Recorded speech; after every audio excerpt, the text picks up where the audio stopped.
Hi, listeners. This is the 80,000 Hours podcast, where we have unusually in-depth conversations about the world's most pressing problems, what you can do to solve them, and why Aristotle is overrated and Porphyry underrated. I'm Rob Wiblin, head of research at 80,000 Hours. For many of you, Holden Karnofsky won't need any introduction, because he's or maybe even the, driving force behind GiveWell and Open Philanthropy. He was also the guest on the episode right before this one, because this is the second half of a recent conversation that we had. The first half was about why Holden thinks there's a surprisingly strong case that we may be living in the most important century in the history of humanity, and perhaps even the universe itself. We split this episode in such a way that you don't really have to listen to part one before listening to this part two, though you can go back and start with that one if you like. Holden's mission professionally is to positively shape the long-term trajectory of humanity. And after 10 years trying to figure out how to do the most good through philanthropic grants, he has a lot of thoughts on how that can and can't actually be done. To that end, he recently wrote an article titled My Current Impressions on Career Choice for Long-Termists. Career choice for long-termists? That kind of sounds like our gig. And perhaps unsurprisingly, Holden's advice and our advice are similar in a lot of ways. But Holden does prefer a fairly different emphasis or framing of career choice, and we wanted to make sure that you all knew about this alternative perspective from our own. After talking about that, we discussed the overall state of long-termism as a set of ideas that are trying to move the world in the right direction. In particular, we talk about the need to find projects that are both actually helpful and also able to absorb hundreds of millions or even billions of dollars. Holden also explains why he's pessimistic about our chances of finding a so-called cause X, that is, a new problem that would be much more effective to work on than anything the effective altruism research community is already aware of. Then, the final section is the most fun and general interest, because we cover questions from the audience, as well as a bunch of random topics that Holden has been writing about in recent years. Those include my personal favorite from this episode, which is a discussion of which historical events deserve much more attention than they currently get, but also, has the world really gotten better over the last few thousand years? What can and can't we learn about how the world works from our experience with COVID-19? What things Holden has gotten wrong recently? And a bunch more besides that. As I mentioned last time, Holden works at Open Philanthropy, which is 80,000 Hours' largest funder. And if you'd like to share any feedback on this or any other episode, our email is podcast@80,000hours.org. All right, without any further ado, here's Holden Karnofsky. All right, let's push on and talk about another thing that you wrote recently, which is, the title is My Current Impressions on Career Choice for Long-Termists, where I guess you're trying to bring together a bunch of experience you've had over the last 14 years, I suppose, thinking about how to have a large impact. And then in more recent years, thinking especially about the most important issues for long-termists and seeing the careers of people around you, how they've gone well and how they've gone badly. What are some kind of key high-level points that you make in the blog post? Yeah, I mean, probably the biggest key high-level point is just a different framework for career choice than I think effective altruists normally talk about. And it's especially focused on early career people who don't really know what they're good at yet, don't really know what they're about yet.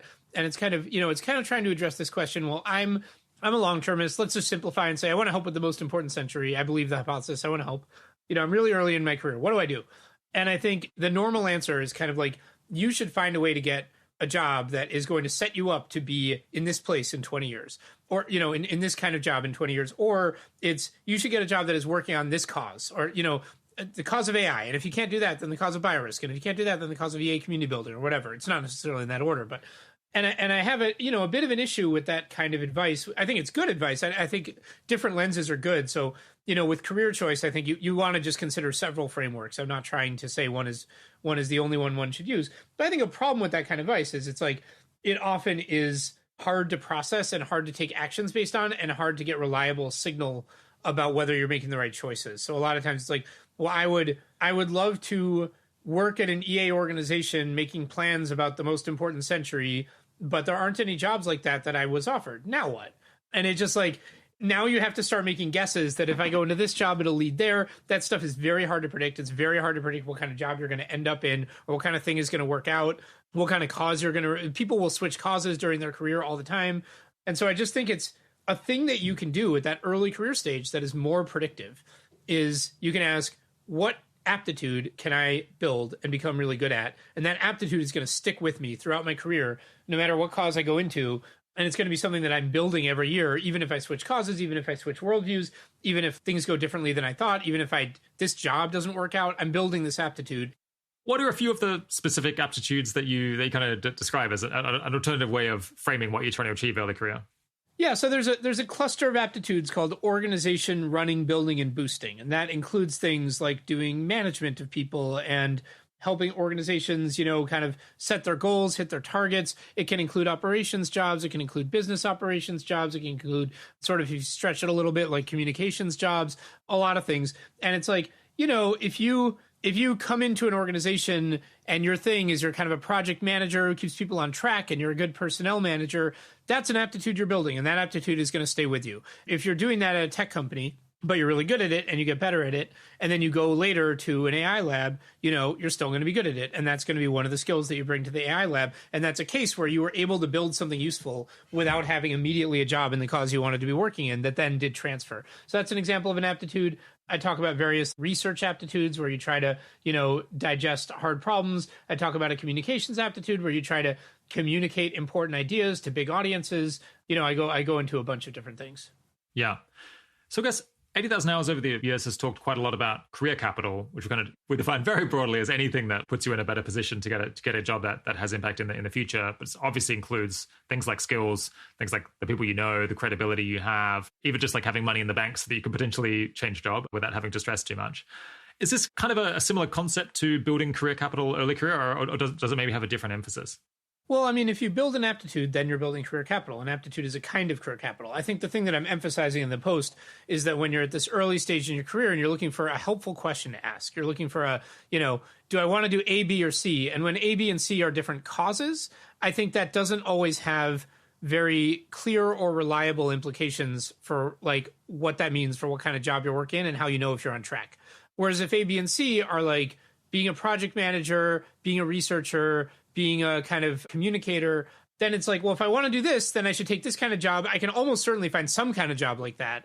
And then here's how I'll know if I'm getting better at it. And then if I switch, then I'll do that kind of job. And that's how. So just like, it's a question you can ask that which aptitude, which kind of career capital, which aptitude do I want to build? And you can ask the question, you can take a guess, you can probably try out the guess, and you could probably get information on whether the guess is a good guess. And you could do all that, I think, with higher likelihood earlier in your career in a reliable way versus trying to gather information on what cause should I be in, which can be done differently, but you don't always necessarily learn a lot about that from your day-to-day work in your job. Yeah. Yeah, just to complete the list of aptitudes that you mentioned, I think that the last few ones were software engineering aptitude, like quite a transferable skill. Then there was information security, so it's like computer security, helping people keep secrets. I guess that one's beginning to approach a little bit like a job or career. And then there's academia, so that's like a broad class of roles. Yeah, some of them are broad classes of aptitudes that have a bunch of stuff in common. Like, a lot of the point of the post was to be like, how do I take my guess at what I could be great at? And how do I like start learning whether it was a good guess and start changing my mind about it, which I think is often a better framework to be learning than some of these other frameworks. And then I think another aptitude was that I just skipped over, but is political and bureaucratic aptitudes. So like, if you're in the government and you're kind of climbing through the ranks, I mean, that's a thing that you can be good at or bad at. You can learn if you're good or bad at it. And if you're good at it, you're going to be good at it. And if you change your mind about what cause you want to work on, you're still going to have those skills and they're going to help you get into whatever cause you wanted. I also talk about entrepreneur. I talk about community building aptitudes, like, trying to help people discover important ideas and form a community around them. That's a thing that you can try it out. You can see if you're good at it. If you're good at it, you're going to keep getting better at it, et cetera. So I maybe find this distinction between the aptitude-first and career path-first thing pretty blurry at times. So if you're trying to develop the organization building, running, and boosting aptitude, and you go into a project management role, and then you're like developing project management, and maybe the measure of success in that is like, do other people think that you're really flourishing and killing it in that job? So from one point of view, that's kind of aptitude building. I guess it also seems quite close to almost a career path, or at least like the beginnings of a career in a particular kind of role. Is there any way of like sharpening the distinction in my mind and listeners' minds? Yeah, I mean, it's somewhat of a fuzzy distinction. Some of the aptitudes I list basically just are paths, like academia. But I think, a career path, it tends to be based around kind of a particular endpoint. And a lot of times that endpoint is sometimes cause specific or even organization specific. So it'll say, I want to work at an organization like this, working on a problem like that in this kind of role. And it's just like, it's a very specific target to be aiming for. And I think most people are just wrong about where their career is going to be in 10 years. Like their best guess is just wrong. I mean, it depends a little bit. There are some career paths where they're very well defined. They're scaffolded. You have to get on them early. People give you a lot of help figuring out how you're progressing. So the distinction kind of dissolves there. But I think there's other careers where it's very hard to tell where you're going to end up, but it's very tractable to tell whether you're good at the kind of thing you're doing and figure that'll land you somewhere good. And if it doesn't land you in direct work, it'll land you somewhere good anyway, because there's things you can do as long as you're good at what you do. So I would say that's the distinction. And I would say to imagine the distinction, just imagine two project managers. And one of them is saying, I'm hoping I will pick up skills here that will allow me to work at an effective altruist organization on project management. And the other person is saying, like, I don't know what my plan is. I'm just trying to get good at project management, and I'm trying to see if I'm good at it, and I'm really focused on that. And then, you go 20 years later, and it's like, well, it turns out that, like, all the effective altruist organizations are fine. They don't need project management. But, like, there's some other weird job that didn't exist at the time that we were having this conversation, and it's not project management, but it takes a lot of the same skills. You need to be a good manager, and it's not even at an EA organization. It's like you're at a non-EA AI lab, but by being a valuable employee, you're like getting a voice in some of key issues or something like that. It's just like something you didn't think about before. And so you imagine these two people, and it's like the first person was focused on, one of the people, I don't remember which one I said first, was focused on the right question, which is, am I good at this, or should I switch to another aptitude? And another person was like, I have this plan, and their plan didn't work out. Yeah, just an observation is, our impression or experience over the years is that most users of 80,000 hours seem to prefer the most concrete advice possible, like go and get this specific job. And then failing that, they want to be told kind of what career path to get on, something that's like very, very clear. And it's almost like to a slightly comical degree and an impractical degree, because obviously we can't be directive about specific people in that kind of, in any way that's sensible. It would be irresponsible to be as concrete as that. I guess arguably the aptitude framework is taking things to an even like slightly more abstract level, because it's like neither a job nor a career, but like an even like broader class of careers. I guess it could be that your approach is the right one, but I wonder whether this might make it a bit more difficult to get uptake, because it almost requires a little bit too much work on the part of the user. Maybe. I mean, I have occasional career coaching calls with people where I just say, if people just call me up and they're like, can I talk to you about career choice I'm making? It might be different. I might be talking to a different kind of person at a different kind of phase, because a lot of times they're like choosing at that time that they're talking to me, but sometimes not. So maybe they'll lead off with something like, well, Holden, I want to become this kind of thing in 10 years. And I'll be like, let's not talk about that. Let's just not talk about that. And I'll be like, what are the jobs you're considering? And then I'll say, what are the things that you've done in the past that you've been good at and that you've liked? And then I'll say, what would you be doing day to day in this job and that job? Do you think you'd be good at that? Do you think you would like that? And then I'll kind of say like, well, it sounds like this job over here would really match with the kind of thing that you like doing, that you're good at doing, that you've done well in the past. This job would match less well with that, but you've got a theory that you should take it anyway because you calculated out the utilons and you can have more utilons per year of impact that way. And so you should go with the first one. And that's always what I say. And a lot of times I'm just kind of giving people permission to what they wanted to do anyway, but I do think it's usually the right thing. It doesn't always have that ending. So I mean, other times I'll say, well, you know what? It sounds like you really like to do this kind of work. Have you thought about a job of this general category? And they'll be like, oh, no, because I hadn't, because there aren't any jobs like that at EA orgs. And I'm like, no, but, it would be good to develop that aptitude if you're going to be really good at it. And here's how it could come in handy later. And then we'll talk about, where they might apply and what they might look into. And maybe I'll make a referral. So I think it's a different style. I mean, I don't know. I've listened to a few 80K coaching calls, and I think it's a different style. And I think maybe a blend or a combination could be interesting. Yeah.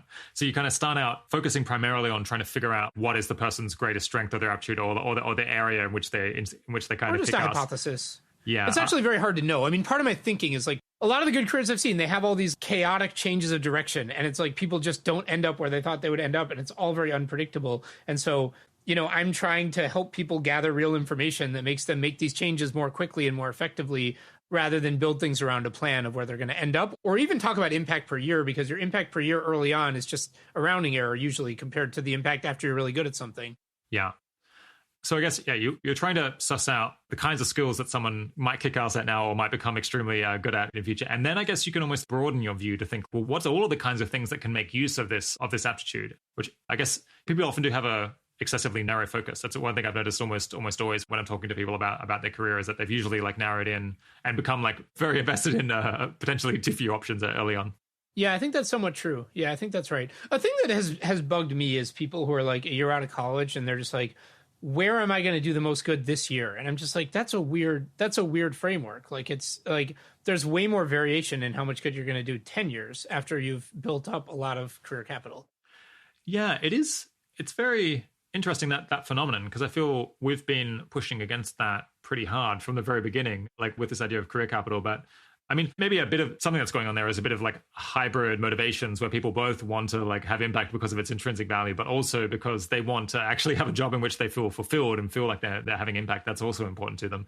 And they're not, the idea of delaying that for 10 or 20 years maybe is a little bit hard to swallow.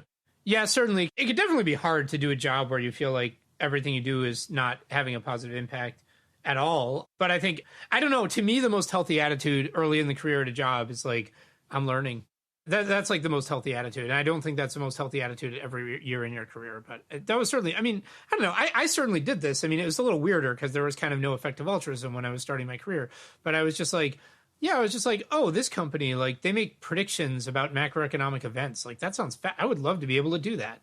I didn't know why I wanted to be able to do that. I just wanted to be able to do that. And then I did learn things that were really useful for starting an organization that answers weird, hairy questions that require a bunch of poorly scoped research. And I applied that skill to something that I thought was important. Yeah. Yeah, so I definitely recommend that people who are interested in thinking about career choice in order to have more impact, and I suppose especially career choice to have more impact if you're focused on long-termism, that people in that camp definitely go read it. It packs a lot of information into a pretty short package. It's mercifully brief, but it does include many of the most important things that I think 80,000 Hours and I guess the effective altruism community and you have learned over the last 10 years. Yeah, one thing I particularly liked about the post is it's focused on kind of guideposts to telling if you're on track in developing a given aptitude. So whether you should kind of stick with it and double down. For example, how does one tell if one is on track in political and bureaucratic aptitudes? Yeah, sure. So that's an example. So, I think some of these other frameworks, which I think are great, but I think you can end up kind of lost on like, how am I refining my picture of what I should be doing and where I should be? So it's like, I wanted to work in AI. I managed to get this job at an AI organization. What do I do now? What am I learning about what kind of job I should be in? The aptitudes framework is a way of saying, look, if you're succeeding at the job you're in, then you are gaining positive information about your fit for that aptitude, not necessarily for that cause. If you're failing at the job you're in, you're gaining negative information about your fit for that aptitude, not necessarily that cause or that path. And so, yeah, I mean, like, so you gave the example of I want to be in government, and it's like, well, yeah, if you go into government and you have some peers or some close connections, they can probably after a year, they can tell you how you're doing. They can say, hey, you're doing great. You're moving up. You're getting promoted at a good rate. People here like think you're good. Like this is a good fit for you. Or they can tell you, you're kind of stalling out and like people don't like this about you and that about you, or the system doesn't like this or that about you. And then you can start thinking to yourself, okay, maybe I want to try something else. Maybe government's not for me. So it's this kind of framework where it's not too hard to see if you're succeeding or failing. A lot of people who aren't necessarily all the way in your headspace and don't have all the same weird views you have can just tell you, are you succeeding or failing? And you can tell if you're getting promoted. And also matters if you're like enjoying yourself and if you're finding it sustainable. These are all like actual predictors of whether this is going to be something that you keep getting better at and end up really good at. Yes. So one of the reasons that you prefer this kind of aptitude-first way of approaching your career, I guess, especially early on, is that you think it's easier to tell whether you're likely to be able to develop a particular aptitude and maybe also whether you're succeeding at developing that aptitude. Yeah, do you want to explain why you think that?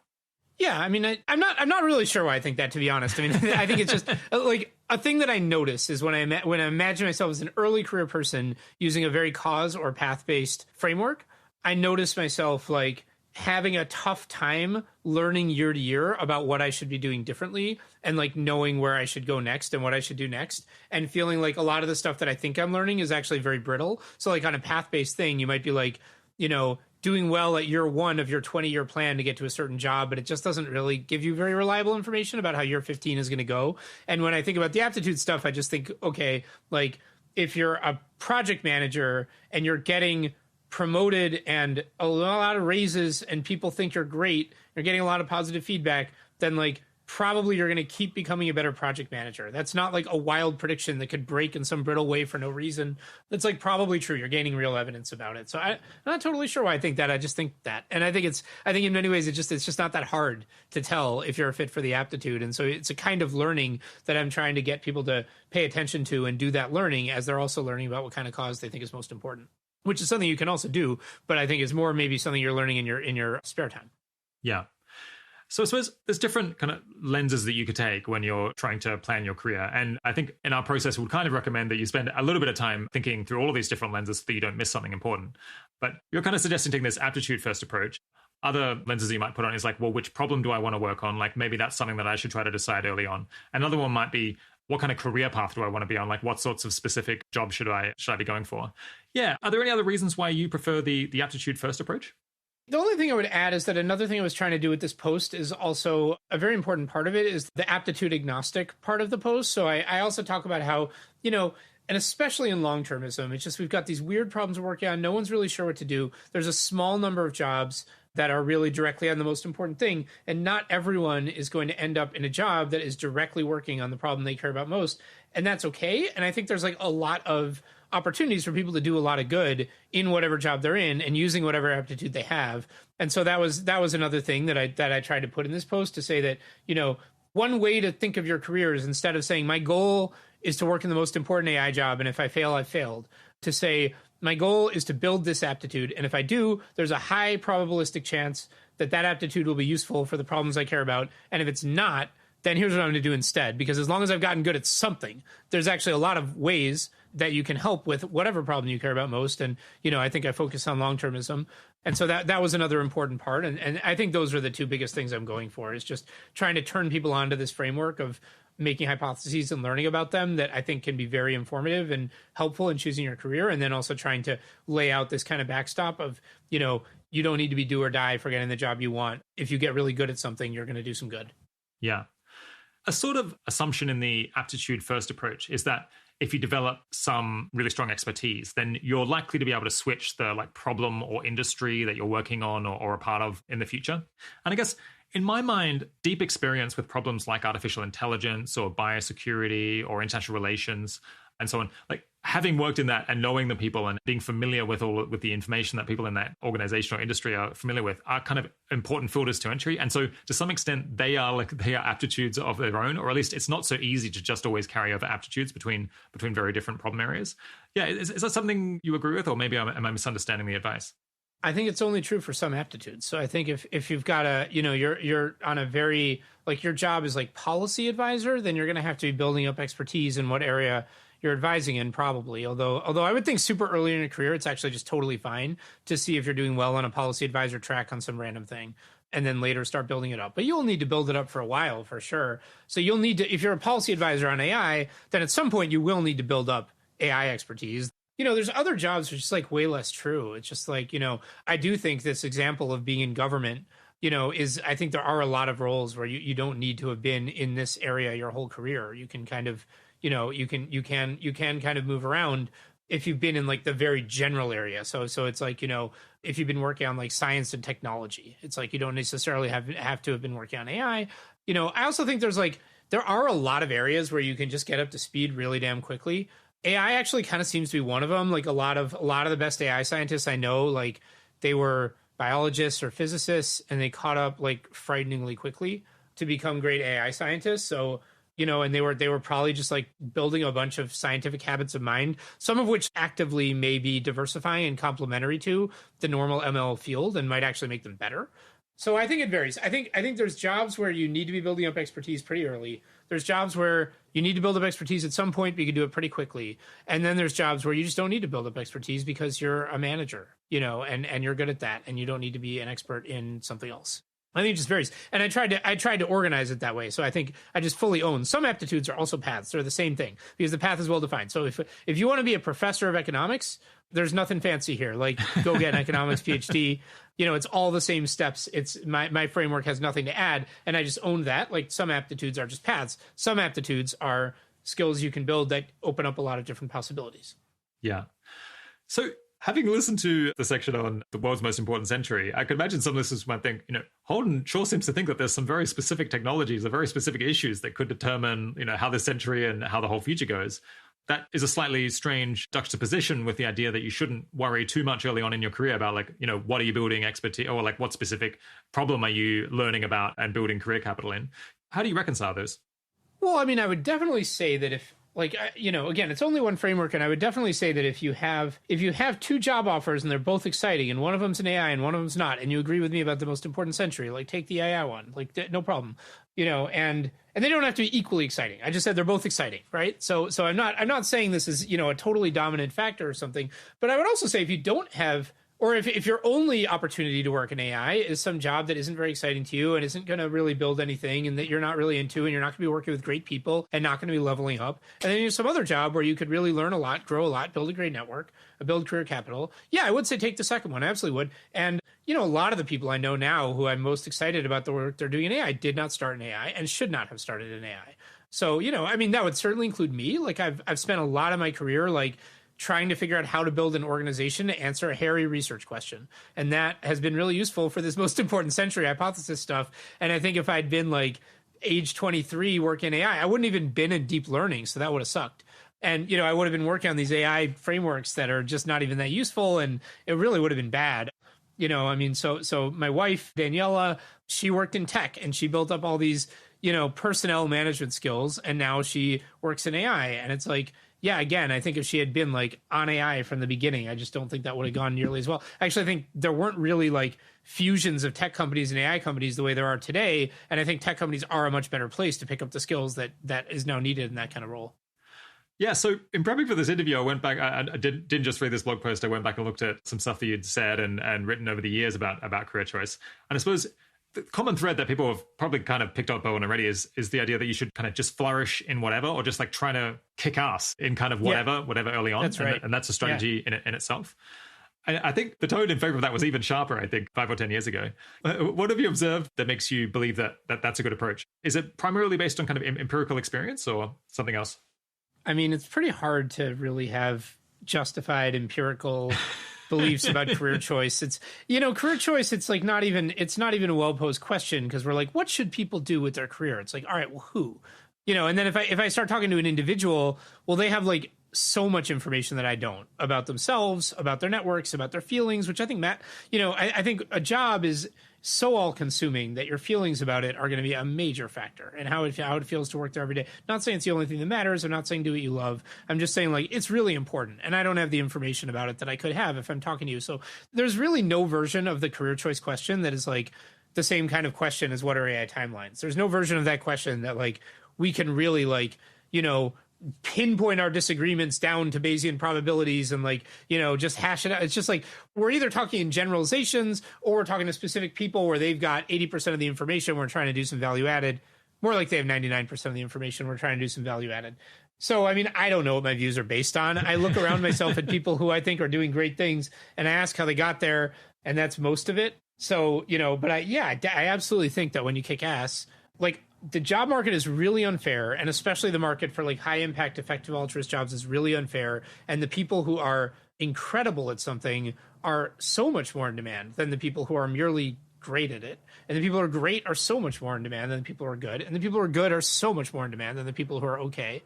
And so it's just a huge, really important source of variation. And so then it's can you know enough about what cause or path you want to be on that the variance in that, the predictable variance in that, beats the variance in how good you're going to be? And I'm usually not, or usually at least they're quite competitive and you need to pay a lot of attention to how good you're going to be, because there's a lot of different things you could do to help with it with the most important century. And a lot of them are hard to predict today. But a robust thing is that whatever you're doing it so much better if you're better at it. So that's part of it. Also, people who are good at things, people who kick ass, they get all these other random benefits. So one thing that happens is people who kick ass become connected to other people who kick ass. And that's really, really valuable. It's just a really big deal. You look at these AI companies and they want boards and they want the people on their boards to be impressive. And it's those people, a lot of those people are not AI people necessarily, or they weren't for most of their careers. They kicked ass at something. That's how they got there.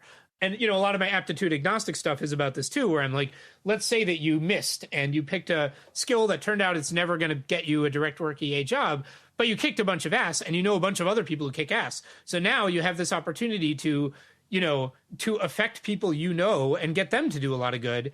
And they are not the people you would know if you hadn't kicked ass. Yeah. It makes a lot of sense to me that if you can somehow become known as truly exceptional, like, just the best person at even doing something that's like a relatively narrow domain or not an especially important domain, that you do get these peculiar benefits from that. One way that I worry that this advice could go wrong with some people is if there's nothing that they really can find that they are going to be the most exceptional at, that they are in a position, I guess, to be, good at something that really matters, but they're not in a position to be exceptional at anything else in particular.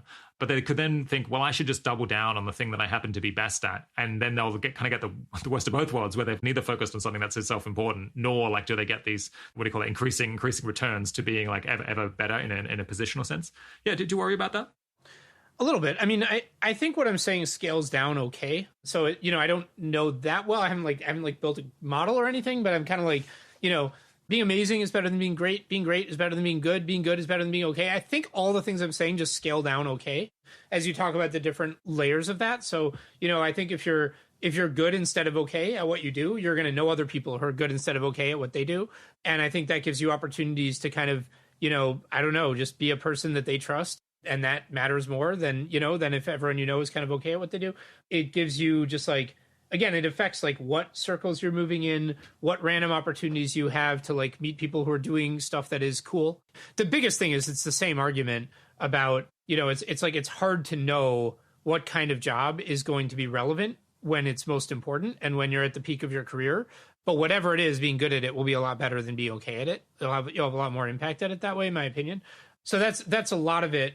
And then I do want to be clear that I'm only presenting this as a major important axis of variation, not as the sole exclusive thing. And what I do in my post is I list aptitudes that all seem important, and they all seem ballpark important. I'm not saying there's no differences, but I'm saying most of the aptitudes I listed, it's you could pick any random two, and I'd probably rather have a good person at A than an okay person at B.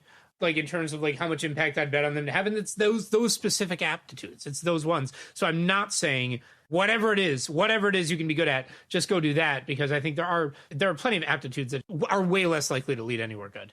Yeah.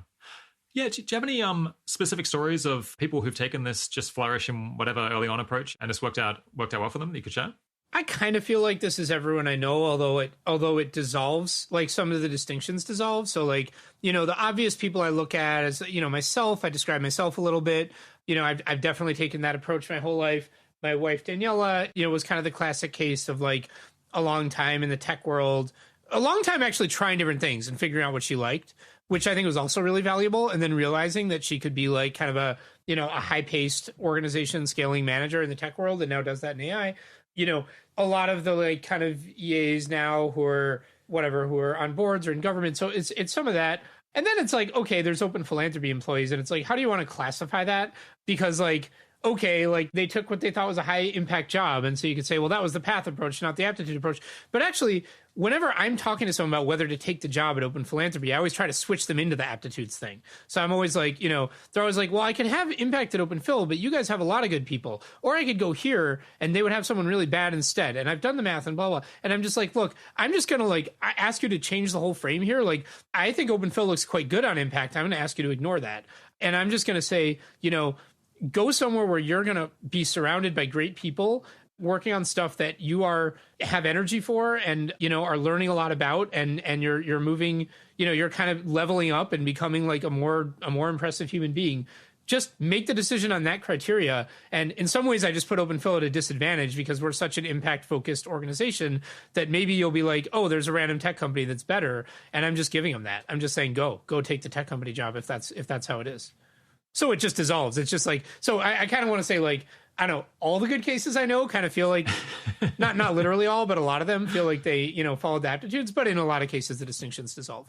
Yeah. I wonder, it's possible that I have I'm not sure whether bias is quite the right word, but I have a peculiar selection effect on the people that I know, the people that I meet. Many of them, including me, took jobs in order to have a large impact very early on because we decided to kind of go and start up to try to build this thing called effective altruism. So I can think of myself and quite a lot of other people who I know who have done very well, even though they decided to go into some role that they thought was especially impactful early on. I suppose at the same time, I can't think of any of them who did that where they weren't also thinking, I'm going to flourish in this role and this like really uses my aptitudes. So I suppose that you just had a happy coincidence of these two things both recommending the same course of action. Yeah, I think the happy coincidence, it's not a huge coincidence. I mean, one piece of advice I give to people is like, go to small things that are getting bigger. I mean, that's just like a great piece of way to build career capital. Just, and I tell people to do things they're excited about and motivated by. And, that's like, I was just on fire to start GiveWell. I was just like, I can't believe this thing doesn't exist. And like, I was going to be so much more productive and excited and motivated doing GiveWell than I was going to be something else. And that's what made it an easy call. So, these things do dissolve because I think because effective altruism is kind of a new thing that I think is getting bigger. So I think if you're into it and you share the values, you're actually in a kind of small number of people who are into it. And so it becomes quite appealing to go and do effective altruism stuff. And there could be a lot of opportunities. So it dissolves in a lot of cases, but then there's a lot of cases where it doesn't dissolve. And I think a lot of the people just follow my advice, like whether or not I give it to them. And a lot of what I'm trying to do is kind of clarify the situation. Yeah, clarify the situation. Yeah, make people happy about it, get rid of some of the self-resentment and guilt, but also just like speed everything up, make everyone like more aware of what they're doing. Like, I think there are people who they just go through wasted cycles of like, here's a job I like, here's a job that I've calculated a high impact. I'm taking the latter. Ooh, this sucks. I can't really do this. I'm going to make myself. I'm going to force myself. Oh God, I couldn't do that. Oh, I burned out. Oh, that was really unpleasant. Well, now I'm just going to do something I can do. And it's just like, I would like to skip that. So, and I think just people can be faster at figuring out where they're going to thrive if they're paying attention to where they're going to thrive. And if that's one of the first questions they're asking. So that is a lot of the advice. So a lot of times I'm just giving people permission to do what they want in some sense, but I think that's valuable. Yeah, I think with 80,000 hours, early on, we talked a lot about career capital because we noticed that a lot of people, as we were talking about earlier, would think about, how can I have the biggest impact right now? Like me having just graduated from my degree and being 22. And that can often be a big mistake because you need to think longer term, you need to think about aptitude building up and accumulation. But then we started to find some people who were in a position very early on to get like exactly kind of the job or the path that they ultimately wanted to be on. They could already hypothetically get a job as an AI safety researcher. But then they were sometimes reading our articles and thinking, no, I'm going to go and do consulting or do some other unrelated thing just for the purposes of building up career capital. And so we started having these things like, if you can already jump into like the exact thing that you think is the right thing for you in the long term, you should go do that. I generally agree with that. Although I would say, I mean, if someone is like, man, I could do AI or statistics and I just fucking love statistics and I've got so many ideas I'm excited to pursue, I'd be like, do statistics. For all you know, it's going to make you a better AI researcher than the other path anyway. Yeah. So both of us are very keen on the idea that people should not take jobs that they feel unexcited about, where they don't think they're going to feel like they're thriving. They're not going to get flow during the course of their work. That's just a devastating position to be in, or it's a devastating disadvantage to be in. Maybe it's worth thinking about like, what is the limiting principle here? Like what's a case where someone like a role would be like too unimportant or too distant from things that can have impact, such that even if someone thought that they would flourish in it, or it was the kind of thing that they were most motivated by, that they shouldn't do it. A lot of my feeling is a weighted average. So, a lot of my feeling is just like we should just put weight on each of these things. And I think the aptitudes probably they could use more explicit attention in EA. It would just make the framework nicer and better if they were just like, a good chunk of the picture. So it's like in the limit, if someone is like, well, I can be a basketball player or a AI researcher, but as an AI researcher, I will barely complete my PhD. And as a basketball player, I will win the MVP award in the NBA. And I would be like, okay, basketball player it is, But I mean, what? In almost all cases, I would tell someone to go be an AI researcher rather than a basketball player if they want to have a lot of impact. There are jobs that everyone wants, just everyone wants, and like you will be treated very badly if you go into them, and you will have a really unpleasant, or like it could be pleasant if you get really lucky, but your career is gonna have a lot of luck in it, and there's a high probability that it's just gonna be like a lot of frustration because like you are so expendable and you are so replaceable if what you want to be is a certain kind of entertainer. And I would say, unless you're just totally on fire and nothing I can say will dissuade you, you should probably not go that way. The supply and demand is not favorable. Like go somewhere where there's, better supply and demand, such as EA, which is a very promising set of ideas where that is not quite the same way, where it's like there's an infinite number of these people around. Yeah.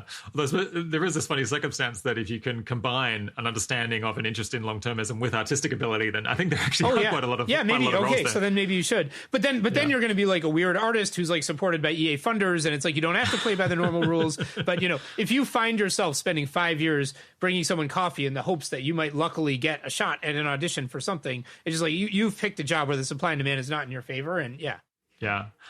I wanted to be a novelist for a ton of my life, so that would be one of those jobs. Yeah. I suppose now you're writing blog posts, so it's slightly related. Same thing. Same difference. Yeah.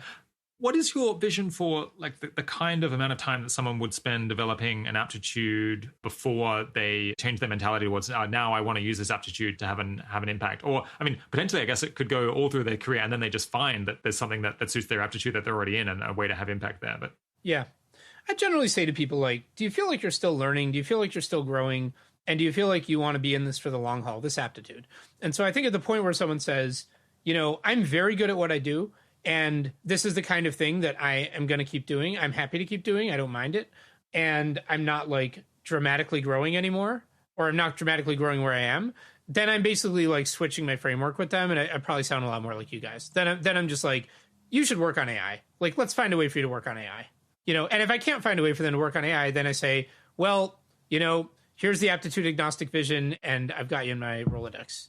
I think Rolodex just means Google Sheet now, but whatever. Yeah. Google Contacts. Yeah.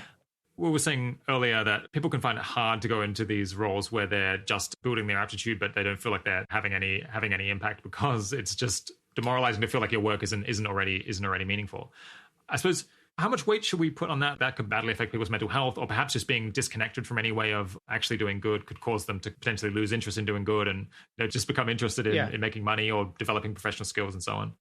Well, there's different things here. I mean, I think I often tell people to do what they're excited to do or what they think they can be great at, which is often connected and related. Again, not literally whatever they're excited to do, but like to put on weight on that.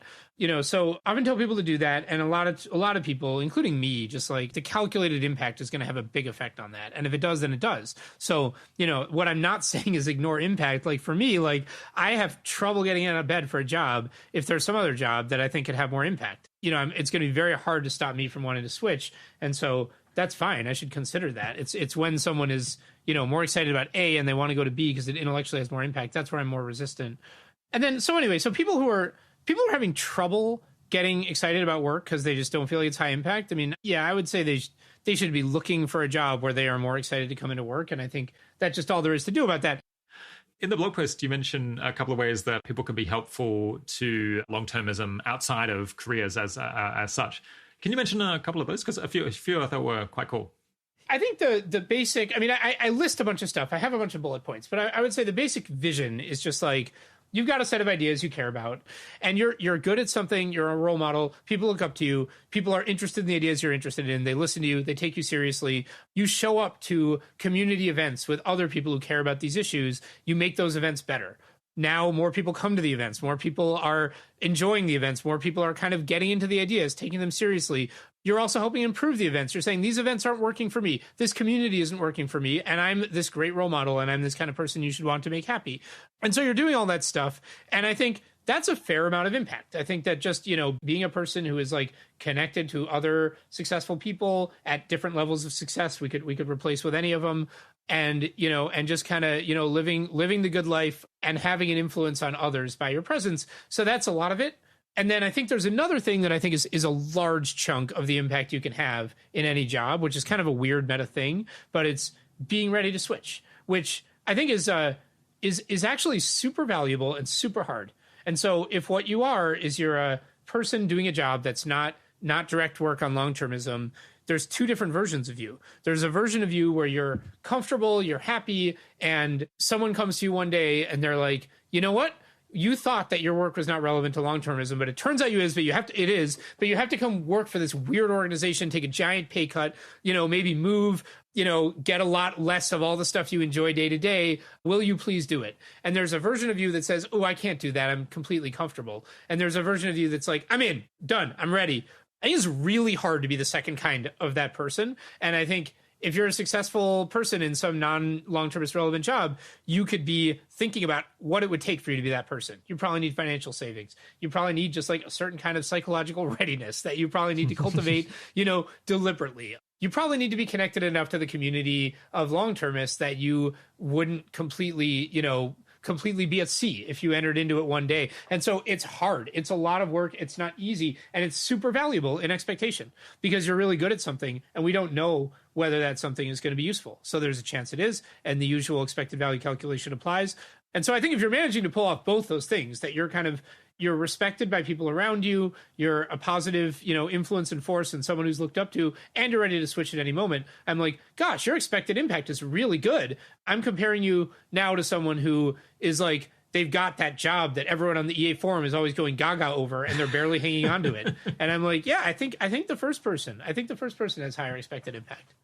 I guess we've talked about a couple of ways that your advice differs in tone or emphasis than 80,000 hours, but are there any other ones that are worth highlighting?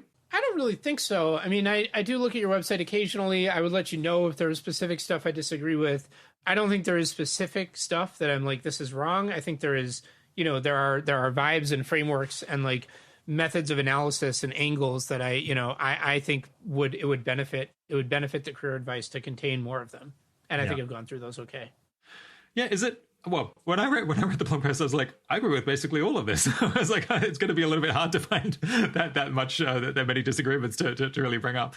From one point of view, maybe that's good because we've reached a consensus a little bit. From another point of view, maybe are we just blind to all of these ways that we could be completely wrong? It's like slightly suspicious that there's so much convergence on the same ideas. Well, I think it's something weird about career choice, the topic. I mean, it's one of these topics where things never get all the way to the bottom of being the most concrete things where we're putting probabilities. And so, I'm making generalizations and I'm like, well, don't do this too much and don't do that too much and weigh this against that. And you're kind of saying, yeah, you should. And, a lot of times people feel like they agree when they're talking about don't do too much of this, don't do too much of that, consider this, consider this, consider that. So I think that's okay. But then once you have a specific case, perhaps you might. But I really do think there's an actual gain to be had from talking in this way and from using this framework and communicating this vibe. And I think that is a real thing. So I think it's like, if there's a disagreement, it's not that there's something you wrote that I think is wrong or something I wrote that you think is wrong. It's there's a framework that I put out there that I think it would be good if it was, if it was part of the 80,000 hours vibe. And I don't think you get that when you come to the website right now. At the risk of being slightly navel-gazy, what would be your best guesses about what 80,000 hours is doing wrong, or at least suboptimally? Sure. So I've mentioned the career advice thing. I mean, the career advice from 80K, it feels a little off to me because of the fact that it feels like it's just not emphasizing this lens. It's not about things you're saying that I disagree with. It's about, you're guiding people to what to consider, what to pay attention to, what to think about. And I think I'd like to, it would feel more intuitive to me if it was more guiding people to think about the kind of stuff in the aptitudes post. But I think, I also think like in general, criticizing organizations is a little bit of a weird thing because of what organizations exist for, is to take something and do it really well and do it better than any other organization can. And I think that, I am not usually that excited to look at an organization and say, well, they did this, which was a mistake, or they did that, which was embarrassing, or they did these two things, which were inconsistent. I'm just kind of like, I don't know, a lot of the best, most successful companies, they made so many mistakes. They did so many embarrassing, comical, ridiculous, stupid stuff early on. They almost went bankrupt. There's all these great stories. And that doesn't matter. What matters, I mean, it does matter some, but what matters is that they did one thing really well, and then a lot of the mistakes and challenges they were having worked out. So I don't want to overstate this. I think that, there are mistakes organizations make that are really important, that are really damaging, that really need to be reckoned with and apologized for. I don't have any of those for 80,000 hours, at least in the recent past that I can think of. But I think once you get past that, as an outsider talking about an organization, it's like, I often just don't have anything to say. I'm often just like, look, like if you guys do something kind of silly, if you did it because you were focused on something else, then I'm not really sure it was wrong to do the silly thing. And I think we should expect organizations to just screw up a lot of things. And the real question is, how much good have they done? And have you guys done everything you can? And that's just a hard question for me to answer. I'm just like, gosh, like, I just don't know if 80,000 hours is as good as it could be. That's like it's a harder question for me to answer from the outside. I hope it's not. I hope it's not. I hope we can be better. Yeah. Well, yeah, good point. So then it's like, how accessible are the ways to be better? One thing that I do wonder about a little is I feel like 80,000 hours brands and self-conceptualizes as a career advice org. But I often feel like when I ask what 80,000 hours is awesome at, I feel like it's more like communications. It's more like taking important ideas and communicating them accessibly and getting eyeballs on them. And so that does make me wonder, if you were more self-conceptualizing that way, would you be more focused on that? Would you be even better at it? I don't know. Yeah, that's an interesting one. I think maybe 4 years ago or so, I think we really just consciously realized that we just had our hands really full merely like keeping up with and then digesting and deciding whether all of these ideas that were coming out from long-termism and effective altruism, whether they were good ideas, and then trying to explain them to a much broader audience that isn't deeply as consonant. That this was just a full-time job. Yeah. That relative to the number of staff we had, there was so much to do there. And I think that in part led to this podcast, for example, where we're like, how can we just shovel out as much of this like amazing thinking cool, that's going on out there? And that is more of a communications role than a research role. There's a research aspect in like you have to decide a bit like which are the ideas that are worth amplifying and which ones maybe will you leave on the shelf. I guess I hope at some point we'll have succeeded in popularizing and explaining well all of the ideas that we have, and then perhaps we need to come up with some more original stuff. But it does still seem like maybe the research community around these ideas is getting bigger. So there is always new stuff coming out that we still have to communicate, and then kind of contextualize in like what would this imply for careers is maybe a step that other groups don't take. Yeah, I mean, I might go the other way. I mean, I might say, gosh, look at the aptitudes. Like, you guys are really good at this. You guys are like, you kind of found what I call a wheelhouse, right? Like, you can take these weird ideas, you can explain them, you can get eyeballs on them. You're really good at it. You know what you're doing. You've built up all this. You, Rob. I mean, you know how to play the social media game. You know how to do it. You know all this stuff that I don't know about it. And so maybe I'm thinking like, well, don't have this hope that you'll finish and then you'll get back to career advice or something, or that you'll be more original. Just get better and better and better. Maybe you guys could be clearer. Maybe you guys could be more viral. That's something that I think would be maybe interesting to think about. I don't know. I mean, it's always so silly for someone who doesn't work at an org to advise the org, in my opinion. It could give you stuff to think about, but the ratio of how much time you spend thinking about your work to how much time I have is not putting me in a good position here. Yeah, well, it's a very interesting idea. Just double down on the stuff that's going well. Yeah, I do agree about the criticizing orgs thing. I guess the number of times that I've read people online say, I can't believe that 80,000 hours didn't consider doing X. I think like 100% of the time we have considered doing X. But I must admit, even having had that experience, that does not stop me from then doing the same thing down the organization. I can't believe they didn't think to do this. I can't believe this company designed this product this way. I think it's almost backwards. Like, I think that organizations... It's like there's organizations that are moving very carefully and deliberately and checking every box. And there's organizations that are kind of like this giant clown car that's racing down the track and like all this junk is flying off it. And it's just like a mess and it's all very silly, but it's moving faster than the other one. And that's often, depending on what you're doing, but that's often what matters more. So, and that's why I think it's tricky to judge organizations. Yeah. All right. Yeah. If people want to learn more about your views on career advice, I can definitely recommend checking out that post. We'll stick up a link to it, or you can just Google my current impressions on career choice for long-termists. All right. Let's broaden our view on long-termism a bit away from career choice and think about how long-termism is going as a community of people and as an intellectual community that's trying to have a positive impact on the world as a whole. What do you think is kind of the state of long-termism, so to speak, as a group of folks who are trying to improve the long-term prospects of humanity? Yeah, I think about this a lot, because my job is to kind of help get money out to help support long-termist goals. And especially because recently I've kind of focused, more exclusively on long-termism. And, I think it's an interesting state we're in. I mean, I think the community's had some success growing and there's a lot of great people in it. I think there's a lot of really cool ideas that have come from the community. But I think we have a real challenge, which is we don't have a long list of things that we want to tangibly change about today's world, or that we're like highly confident should change, or that we're highly confident that we want people to do, and that can make things pretty tough. And I think it reminds me a bit. It's like an analogy to to a company or an organization where when you're starting off, you don't really know what you're doing, and it wouldn't really be easy to explain to someone else what to do in order to reliably and significantly help the organization accomplish its mission. You don't even really know what the mission is. And when you're starting off like that, that's like the wrong time to be raising tons of money, hiring tons of people. That's the kind of thing that I've struggled with a lot at GiveWell and Open Philanthropy is like, when is the right time to hire people to scale up? And when you do it too early, it can be very painful because you have people who want to help, but you don't really have a great sense of how they can help, and you're trying to guide them. But unless they kind of just happen to think a lot like you, then it's really hard to get there.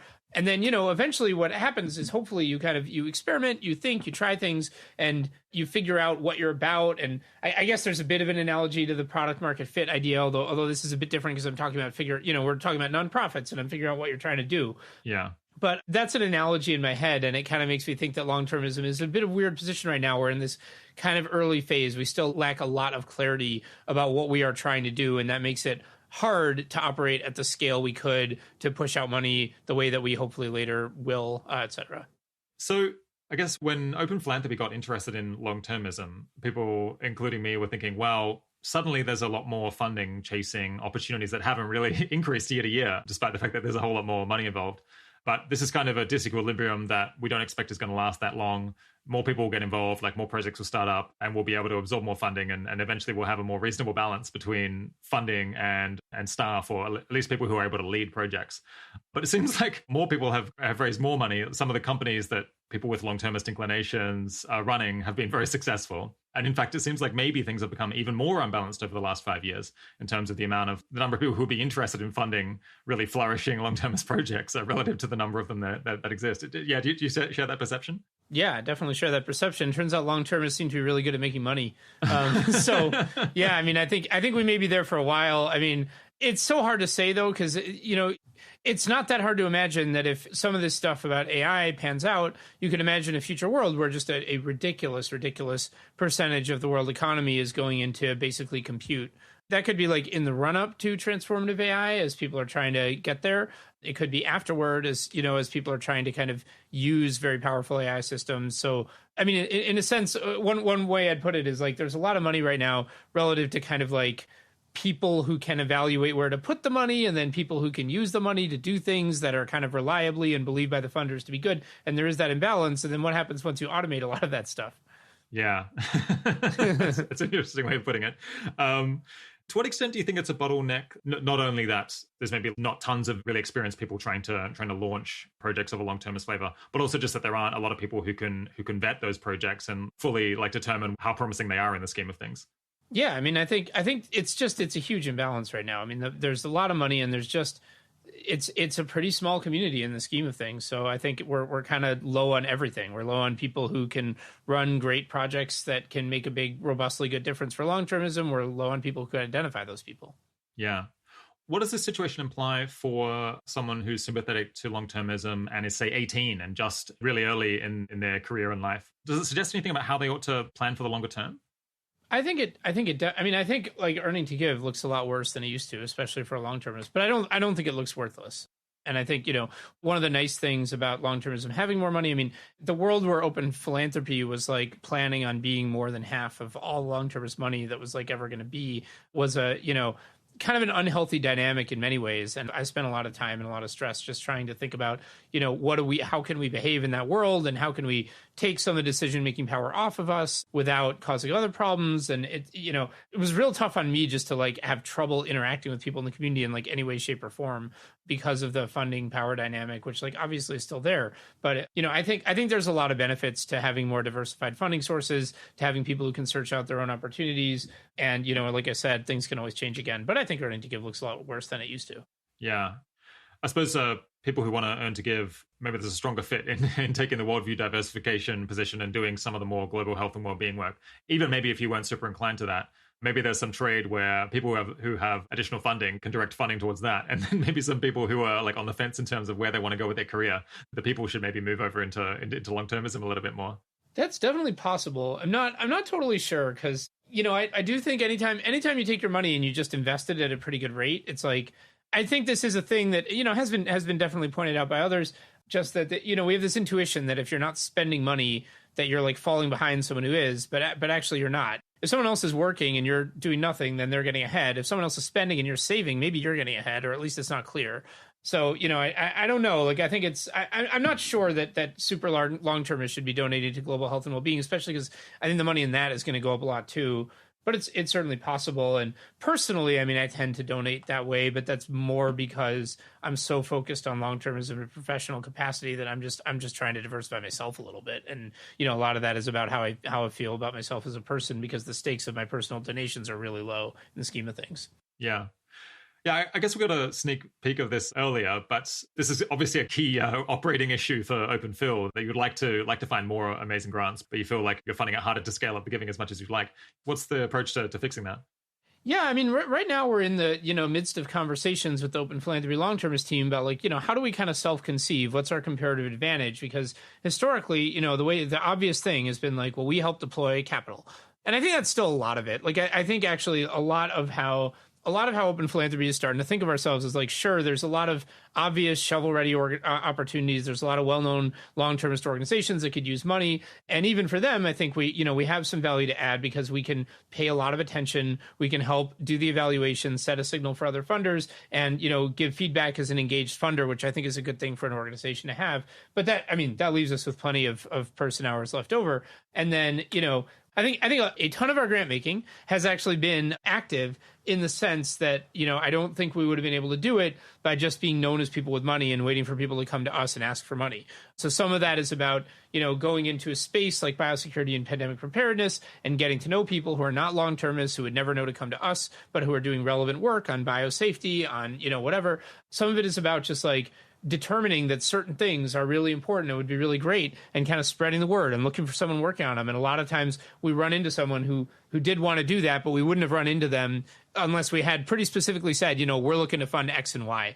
And, some of it is like funding academics to do AI safety research. So there's a lot of active grant making we've done. It's a good chunk of what we've done. And so that is definitely a part of it. But I also think that, I think every organization should be flexible about what their comparative advantage is, right? And 80,000 Hours launched and branded as a career research and advice organization, but a lot of what you guys have ended up doing is this, promotion of important ideas and explaining of important ideas that I think is really great. Open Philanthropy, we launched and branded as a capital allocator, but a lot of what we end up doing, and a lot of what, our staff are remarkable for, is the more generic kind of thing of like, here's a big, hairy question. It's a well-posed question. It's not us thinking of things no one's ever thought of, but it's a big, hairy question. We need an answer that is like as rigorous as we can make it is in the time we've got, but may not be as rigorous as one would imagine one would want it to be. And just kind of sorting through these, these kind of hairy, open-ended questions in a way that leaves us with answers. And so Where to Give is kind of one of those questions, but we've also done a lot of this stuff about when is transformative AI going to be developed? What is the right probability distribution there? What are the premises that support a concern about misalignment risk? And I think there may be a lot more of that in our future too. In terms of what the situation implies for someone who's 18, to me, it kind of suggests that it would be really valuable to try to, over time, over the next decade or possibly 2 decades, become the kind of person who someone would trust to give substantial amounts of money to like try to implement on a project that's related to AI or biosecurity or whatever other long-termist priority. So it kind of fits with your views on how it's really important to build up an aptitude for, say, like managing people and starting projects and being able to deal with funders. And even if you, say, at 20, 23 or 25 aren't able to receive a significant grant to build a project, perhaps that shouldn't be so demoralizing, because that is just a pretty tall order, especially when you're early in your career. Yeah. So it's like it kind of is about the long-term trajectory, and likely if you can get to a place where you're kicking ass at that sort of thing, then probably funding will be available to you. Definitely think that. I definitely think that if you just go kick ass at something, and then you have a sensible plan that you need funding to make it happen, I think that's going to be a pretty good bet to be making. Yeah. Let's talk a bit about whether it might be possible to find any sinkholes. We call them money pits. Yeah. Money pits, okay, right. That help to further long-termist goals. So I suppose a hypothetical example might be to say climate change might not be the top long-termist priority, but it's like plausible, and we could just absorb so much money into, say, green energy, even just deploying solar panels, for example, to reduce climate change. Now, that wouldn't be probably by our lights the most effective thing to spend the money on at all. However, it does have a lot of potential to absorb money in a way that plausibly influences the future trajectory of humanity. Yeah, do you have any hope that we might be able to find such money pits that maybe look plausibly cost effective? I think we certainly could find decent money pits if we wanted to. I think climate change, as you say, is definitely one of them. I think you could also spend a huge, if you wanted to just start buying, biosurveillance or medical countermeasure platform R&D for biorisk. I mean, you could start spending enormous amounts of money on that if you wanted to. And then there's the points I raised about AI and the question of, at some point, this distinction between capital and labor kind of dissolves. I mean, that's a lot of what I argue in The Most Important Century is how crazy things get when the distinction between labor and capital dissolves. And so then capital, becomes no longer bottlenecked. So those are pretty good candidates. And of course, there's the other AI one, which is just that in the run up, you may want to be doing very expensive compute heavy research. I don't know. You could kind of, maybe that's a dissolve, maybe it's not. So I think those money pits exist. I think the thing is, like, does open fill? I mean, we've had a lot of conversations. Like, do we want that to be our thing? Do we want our thing to be finding the money pits? And probably at some point we do. But I also think that, like, maybe for now, what we should be doing is answering fundamental questions, getting better best guesses on fundamental questions about things like the size of alignment risk, which we haven't really gotten very far on yet, and just a whole bunch of strategic questions about what kinds of things would actually make the world better. Because if we can reach more clarity on that, then I think we'll be in a much better position to identify the best money pits and the best individual projects to be funding, and also to be encouraging people to do. I mean, I think at a certain point, instead of just writing the checks, we do have some kind of role in saying, here's what we'd like to fund. And I think that will shape, potentially what people do, especially if it's based on good research. Okay, so one option is to try to get more people who are able to and interested in running the kind of boutique projects that you think are especially impactful. Another one would be to try to find something that maybe isn't quite as good as that, but does have a lot more ability to absorb tons of funding. And then I guess a third option, what you're saying, is just like do research and hold onto the money and wait for it to multiply because it's invested in some way. Yeah, how do you think about that third option of just holding off? I mean, I think it's fine in the, for the time being. I mean, like, my model is kind of like, so I don't know, and we're figuring this out at Open Philanthropy, but I think it would be very non-crazy to just be saying, we're figuring out fundamental questions that are helping determine what projects are most worthwhile. We're also funding things that we think can lead to exponential growth in grantees over time. So community building stuff, field building stuff, just like, we'll spend amounts of money that may not be very large, but that they're essentially getting a return. They're creating a field. They're causing there to be more giving opportunities later. And we'll do that for now. And we're not in a rush to get the money out the door to find a money pit, because what's the rush? Because if we find a money pit in 30 years, assuming that's not like too late for everything, then we can do it and we'll have more money to do it with. So that is a perspective that seems like okay to me. That is a distinct perspective from the kind of patient long-termist, like hold on to the capital sort of like essentially forever thing. Like, I don't endorse that. I'm kind of more just like, well, I don't see a ton to do right now. And, it's okay if we decide to shovel it all out in 20 years instead of right now. Yeah, I guess so. Yeah, not only do you earn investment returns, but also hopefully you have accumulated wisdom and probably a larger research team and a lot more. Yeah. You will have fleshed out this worldview and critiqued it ever more, which seems like it could produce pretty substantial returns. Yeah, so I think 20 years from now could be a lot better than now. I think it's very unlikely that 100 years from now or more is a good idea. Yeah, I guess a downside that we kind of haven't ever mentioned of the holding off thing is just, what if history passes you by and the most important moments in human history, the ones that come this century, do just happen before you manage to spend most of the money? That would be somewhat regrettable. It would be very regrettable. It'd be a risk. You just have to weigh it. It's like, do I want to dump all this into biosecurity, or do I want to take some chance that I just end up holding onto this and have nothing to do with it, and some chance that I'm actually dumping it into AI at a crucial time? And it's like, you have to run the expected value calc. The very rough feeling in my head is actually just the second one is better. And so if you end up stuck and you didn't spend the money, well, you could feel bad, but I think the EV was the right call. Yeah. Another way that you might be able to try to find ways to spend the money really productively would be to find, I suppose, indicators in the world as it is now that are correlated with humanity's future prospects. I guess We've talked about this in various podcasts over the years, and sometimes it kind of goes under the banner of broad long-termism. So the idea would be it's hard to influence the world perhaps through specific projects where you talk to specific people because just history is so unpredictable, like plans like that tend to go awry. Instead, what we should do is try to make the world richer or wiser or more capable at doing new science when necessary. Try to improve capabilities or like broad aggregates like equality that we think are kind of signposts or guideposts to a positive future. They may be like not necessarily incredibly valuable in themselves, but nonetheless, in some way in future, that will allow humanity to deal with the challenges of the future better.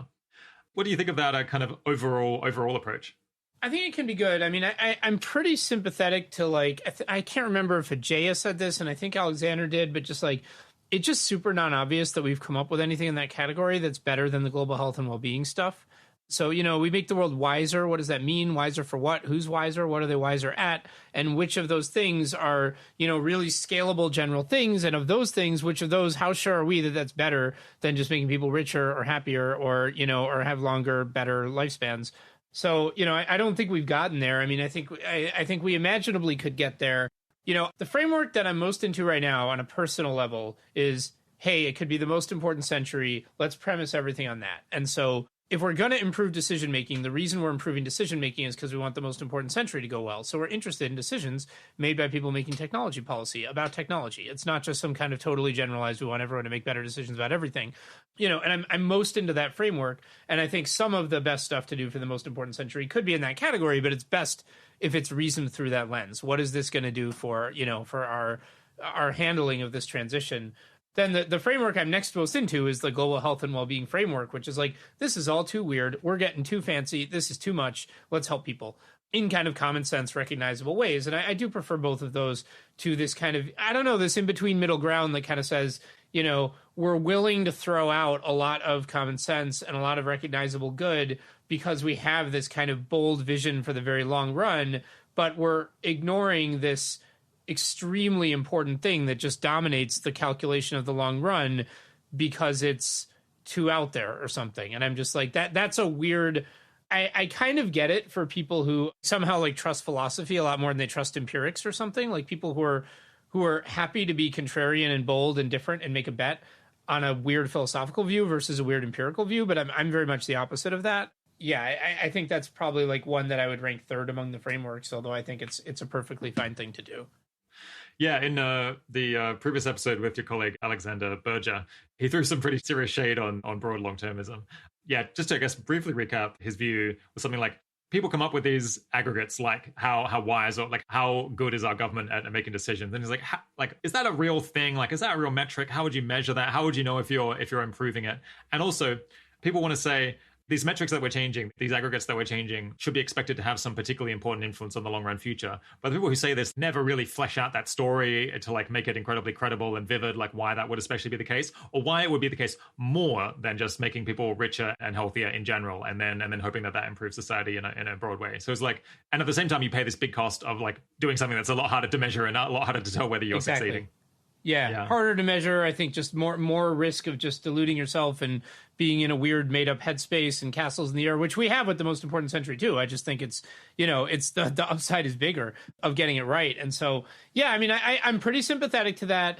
Like I said, I don't think I've heard us get there yet with like broad aggregates that are better than just all the stuff that global health and well-being works on. We might get there, but I will also say that I think once you're out of Louis Armstrong, classic, great, accessible jazz, and into the avant-garde, and you're, now you're out of the accessible stuff and into the weird stuff. I think it's time to look at the most important century. I think that kind of dominates the situation and is the right thing to think about.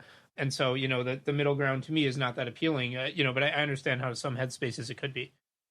I'm not sure how problematic it is or how pessimistic we should be that we haven't yet kind of reached any consensus on aggregate metrics or guideposts that we could target that we think are strongly correlated with a positive future for humanity. Because as far as I know, I just don't know many people who've dedicated like actually years to thinking about this. And it seems like it's among the most difficult questions. So you really would want, but before you despaired on that, I think you would want to put quite a few smart people on it for quite a bit of time and then see what they could come up with. It more just seems like a research space that's a bit empty. Yeah, like I said, I don't think it's hopeless. I think we haven't seen it yet, and that's not to say that there's no way to come up with a meaningful aggregate. I'm just like, But that project still doesn't seem as promising to me as just being like, well, why don't we work backwards from this incredibly important thing that could transform everything that's happening soon by galactic timeline standards? I will also say, like, I do see a very high level reason for pessimism on that, which is just, you look at different fields and you look at what they're producing, different academic fields. And, a common factor is like when you have a lot of data and there's a lot of independence, a lot of different independent trials, that's one thing. And you're able to learn a fair amount. And then when you just, you have a field like macroeconomics where it's like there's a certain number of business cycles we have good data on. And we're just like going back over them and back over them and back over them and overfitting and overfitting. And it's just like, it's hard to get very far with 7,000 regressions on 70. Yeah, exactly. 70 on the same few business cycles. It's very hard to get very far with that. And it's like, I think if we start asking, like, one of the things that I'm going to write about on my blog in the future is this question: has the world gotten better over time? And it's like, when I imagine myself trying to come up with broad aggregates that are going to make the future go better, I start thinking about like, well, historically, what's made things go better? And it's just like you're working with this tiny, tiny sample. You have like very little data from anything before a few hundred years ago. And you have kind of like, I don't know, 3 eras or something. You have like the foraging era, you have the kind of like early agriculture, and then you have post-industrial revolution. I mean, obviously you could carve it up more than that if you wanted, but in terms of what you're able to say about how good life was, you're not working with a lot there. And so I don't know how you do it. Yeah, I mean, I guess you're not empirically forced to believe any particular story about what exactly was the underlying factor that was driving progress. So you kind of have to rely on intuitive. You have to put a lot of weight on intuitive plausibility of the story. So much intuition. Like, if someone says, it was like 18th century fashion that caused the Industrial Revolution, then you're like, no, I don't think it was that. But if someone says, oh, it was the politics of England at the time and the Netherlands, then you'd be like, well, maybe, I don't know. There's so many things it could have been, and then it's like, and then what did that mean? It's like, was the Industrial Revolution even good? If what we're talking about is the next 10 billion years, you don't have a lot of data to work with. I don't know where you get it. I guess maybe there's kind of an intermediate approach in between the kind of most important century, going to focus on these specific AI stories, and the broad one, which is something like what you were alluding to, which is we think that something as narrow as the quality of policy analysis on governance of science and technology is going to be really important. So what we want to do is build a really high quality, like attract brilliant people into the field of policy analysis on science and technology, and then we'll be happy when there's lots of think tanks that produce reports that we're like really wowed by. That's broader than funding someone to do a specific kind of AI safety research, but then it's like much less broad than just trying to increase GDP. Yeah, I'm into that stuff. We do a lot of it at Open Philanthropy. We have grantees that are really aiming exactly that way. And, I mean, one interesting thing is like if I were to try and go down this project of super broad long-termism and find things that could make the world better, what I might do is I actually might just pretend or decide that we've only got 5 years or 10 years to transformative AI and just be like, what are we going to do? And then 5 years later, decide we have 5 years again. And 5 years later, decide we have 5 years again. And then at least I can start to track patterns in like, what changed about my best guesses about what the world needs. And what are the patterns in that, which is a dicey thing to look for patterns in. But it's at least like, at least you're kind of imagining these different ways the future could play out that are all immediate enough to give you some actual tangible things to talk about and argue about. And then you can come back and see what you've learned. Yeah. What about the proxy of not having utter buffoons as political leaders? Is that potentially important over the next 5 years? Seems super important. Seems like just seems like right up there with ways to help the most important century go better. I mean, then that leaves the question of who are the buffoons. So I think any reader is going to have their own views on that. Yeah. Are there any other proxies that are kind of in that between broad and narrow, like, how impressive is the science and technology policy analysis community? There's a lot of stuff that I think is pretty good in that zone. A big one that I think about is just, who is in government, especially in science and technology policy related areas, and are those people who like just care about all of humanity, but, also kind of can be aware of what some of the biggest considerations are and can think about them in kind of a, in a way that's, I don't know, just calm and reasoned and trying to get the best outcome for everyone and not falling into like memes of, the US has to show strength or else people will think we're weak and a bunch of stuff that I think just like doesn't really make a lot of sense, but can be common in certain communities. So that's something I'm just like generally very interested in. It's been a focus for us. There's like international relations is like probably it's better if there's just like more cooperation internationally and more coordination. That seems like, when I think about the most important century and how it's going to go, that seems good. That would also be a good candidate for a really long run thing. But I think for the most important century, it looks really good. Yeah, I could probably go on like that for a while. I think the buffoons thing is, if you're someone who's just like, I just need to do something. And I'm not an AI person, and I can't do any of the specific things you guys are talking about, but I just need to do something to help with the most important century. I mean, have your opinion on who the buffoons are, because as a voter and as a, person in the world, I mean, that's something anyone can participate in. Yeah. From the most important century worldview, isn't it a little bit crazy that I think 40 or 50% of the world's semiconductor manufacturing capacity happens to be concentrated on the island of Taiwan, which also happens to be the most probable flashpoint for a war between the largest two superpowers on this planet. I feel like in a science fiction novel, it would be a little bit on the nose if someone wrote that in. Yeah, it's wild. I'm totally with you. Okay, yeah, go on. I don't know if I have anything to add. I mean, gosh, that's a tough one. Yeah. And that is definitely something to be thinking about. Yeah. Do you think that the United States might be able to, over the next 10 or 20 years, build a substantial domestic semiconductor manufacturing capacity? Yeah, I don't see why not. If that was a goal of policymakers, I mean, I don't think it appears to be right now, and that's an interesting thing. I don't know if it's something that I'm hoping will happen. I mean, this is kind of the whole thing about strategic clarity in the most important century. It certainly seems to matter a lot. I don't know which direction it matters. Yeah. A regular listener wrote in and was curious to know where OpenPhil currently stands on its policy of not funding an individual organization too much, or not being too large a share of their total funding. Because I think in the past, you kind of had a rule of thumb that you were nervous about being the source of more than 50% of the revenue of a nonprofit. And this kind of meant that there was a niche where people who were earning to give could kind of effectively provide the other 50% that OpenPhil was not willing to provide. Yeah, what's the status of that whole situation? Well, it's always just been a nervousness thing. I mean, I've seen all kinds of weird stuff on the internet that games of telephone are intense. I mean, the way people can get, one idea of what your policy is from hearing something from someone. So I've seen some weird stuff about it. Oh, OpenPhil refuses to ever be more than 50% no matter what. And this is becoming this huge bottleneck. And for every dollar you put in, it's another dollar. It's what? No, we're just nervous about it. We are more than 50% for a lot of EA organizations. I think it is good to not just have one funder. I think that's an unhealthy dynamic. And I do think there is some kind of multiplier for people donating to organizations. There absolutely is. And that's good. And you should donate to EA organizations if you want that multiplier. I don't think the multiplier is 1-to-1, but I think there's something there. So yeah, I think, I don't know what other questions you have on that, but it's a consideration. I mean, I think it totally makes sense that you're reluctant to start approaching the 100% mark where an organization is completely dependent on you and they've formed no other relationships with potential backup supporters. They don't have to think about the opinions of anyone other than a few people at OpenPhil. That doesn't seem super healthy. Well, not only do they, I mean, it's a lack of accountability. It's also a lack of freedom. I think it's an unhealthy relationship. It's they're worried that if they ever piss us off, they could lose it. And they haven't built another fundraising base. They don't know what would happen next. And that makes our relationship really not good. So it's not preferred. It doesn't mean we could never do it. We're 95% sometimes. Yeah, it does seem like organizations should kind of reject that situation in almost any circumstance of becoming so dependent on a single funder that to some extent they're just not only is the funder a supporter, but they're effectively managing them, or you're going to be so nervous about their opinions that you just have to treat them as though they were a line manager because you know so much more about the situation than the funder probably does. Otherwise, they would be running the organization. But accepting that, so you're willing to fund more than 50% of an organization budget in principle. Yeah. But you get more and more reluctant as you're approaching 100%. That does mean that there is kind of there's a space there for people to be providing the gap between what you're willing to supply and 100%. So, I mean, maybe that is just that's potentially good news for people who wanted to take the earning to give route and were focused on long-termist organizations.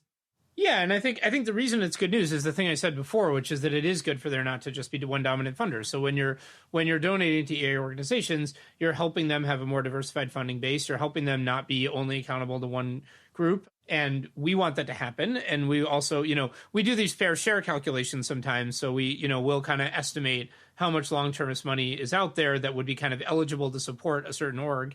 And then we'll pay our share based on how much of that we are. And so often that's more 2/3 or has been more 2/3 than 50%. Going forward, it might fall a bunch. So, I mean, that's the concept. And I would say it kind of collapses into the earlier reason I gave, why earning to give can be beneficial. Yeah, another listener wrote in and wanted to ask you, are there any problem areas that you think the effective altruism community is overrating? For me, we're not a huge community. So I would be upset if we were all in on one cause, but I don't think we need to diversify a lot more than we are personally. I think Cause X is a little bit overrated.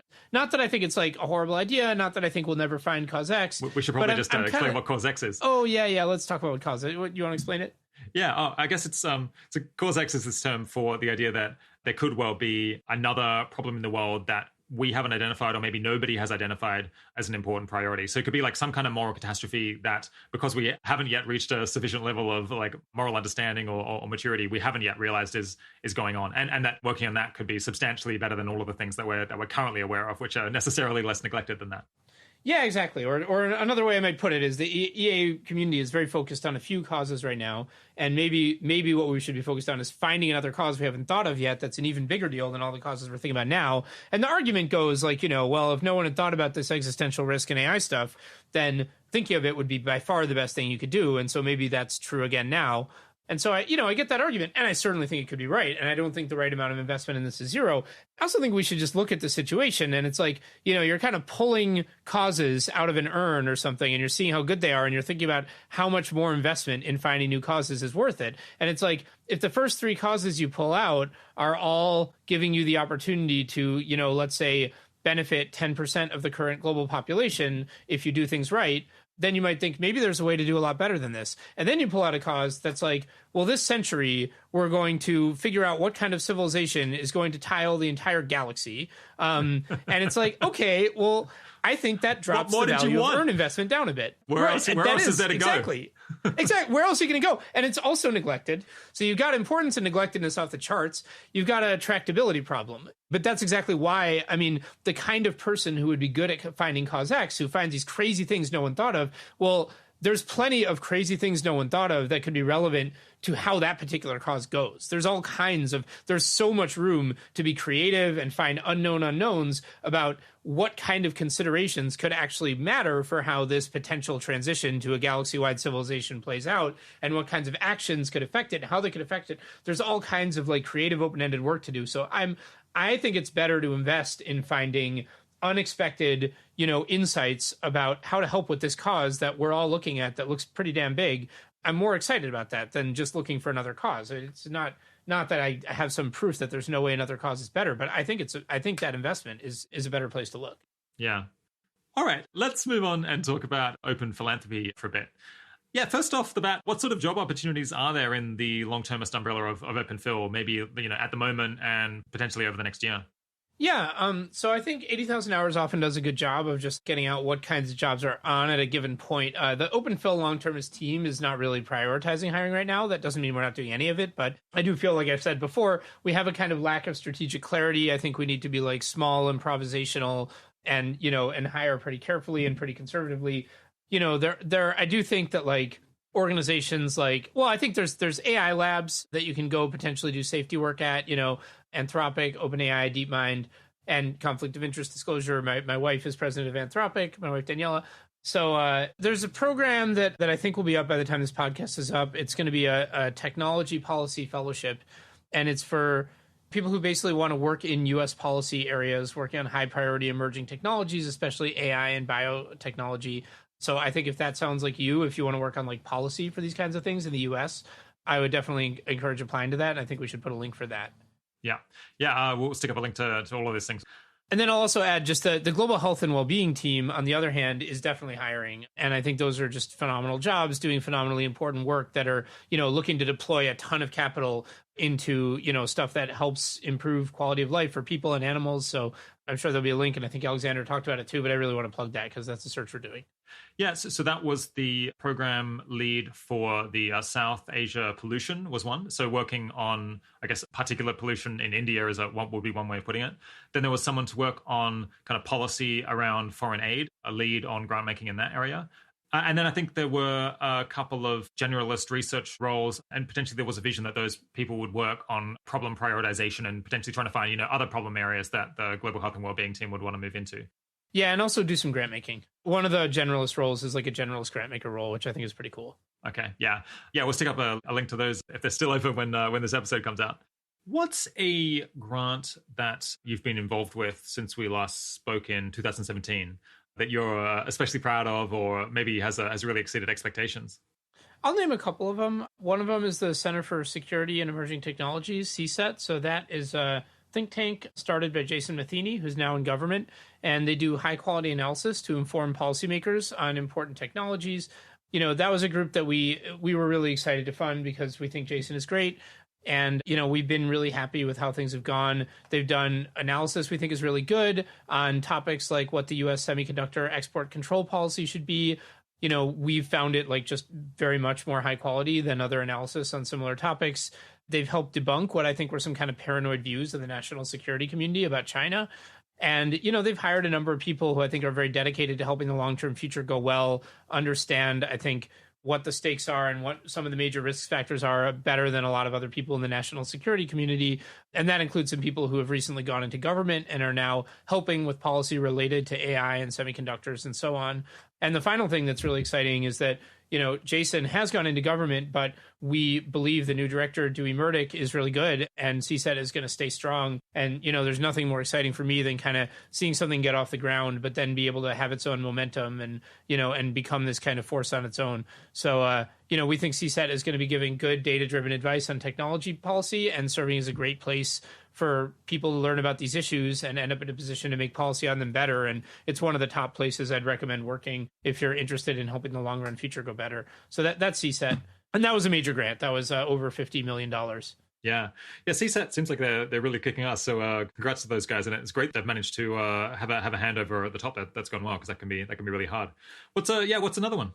And the congrats is mostly to CSET, so we're really glad we funded it. But always with open philanthropy, I think of us as getting a little slice of the impact equity for someone, and most of the work and most of the credit is theirs. Another one, so the COVID-19 pandemic, we were all kind of just amazed that there were no human challenge trials going on. So what I mean by this is that, they were testing these vaccines by just vaccinating people and then kind of waiting for them to get COVID. And especially, before we hit the winter with the lockdowns, COVID rates were actually quite low in a lot of places they were running these tests. So it was going to take forever.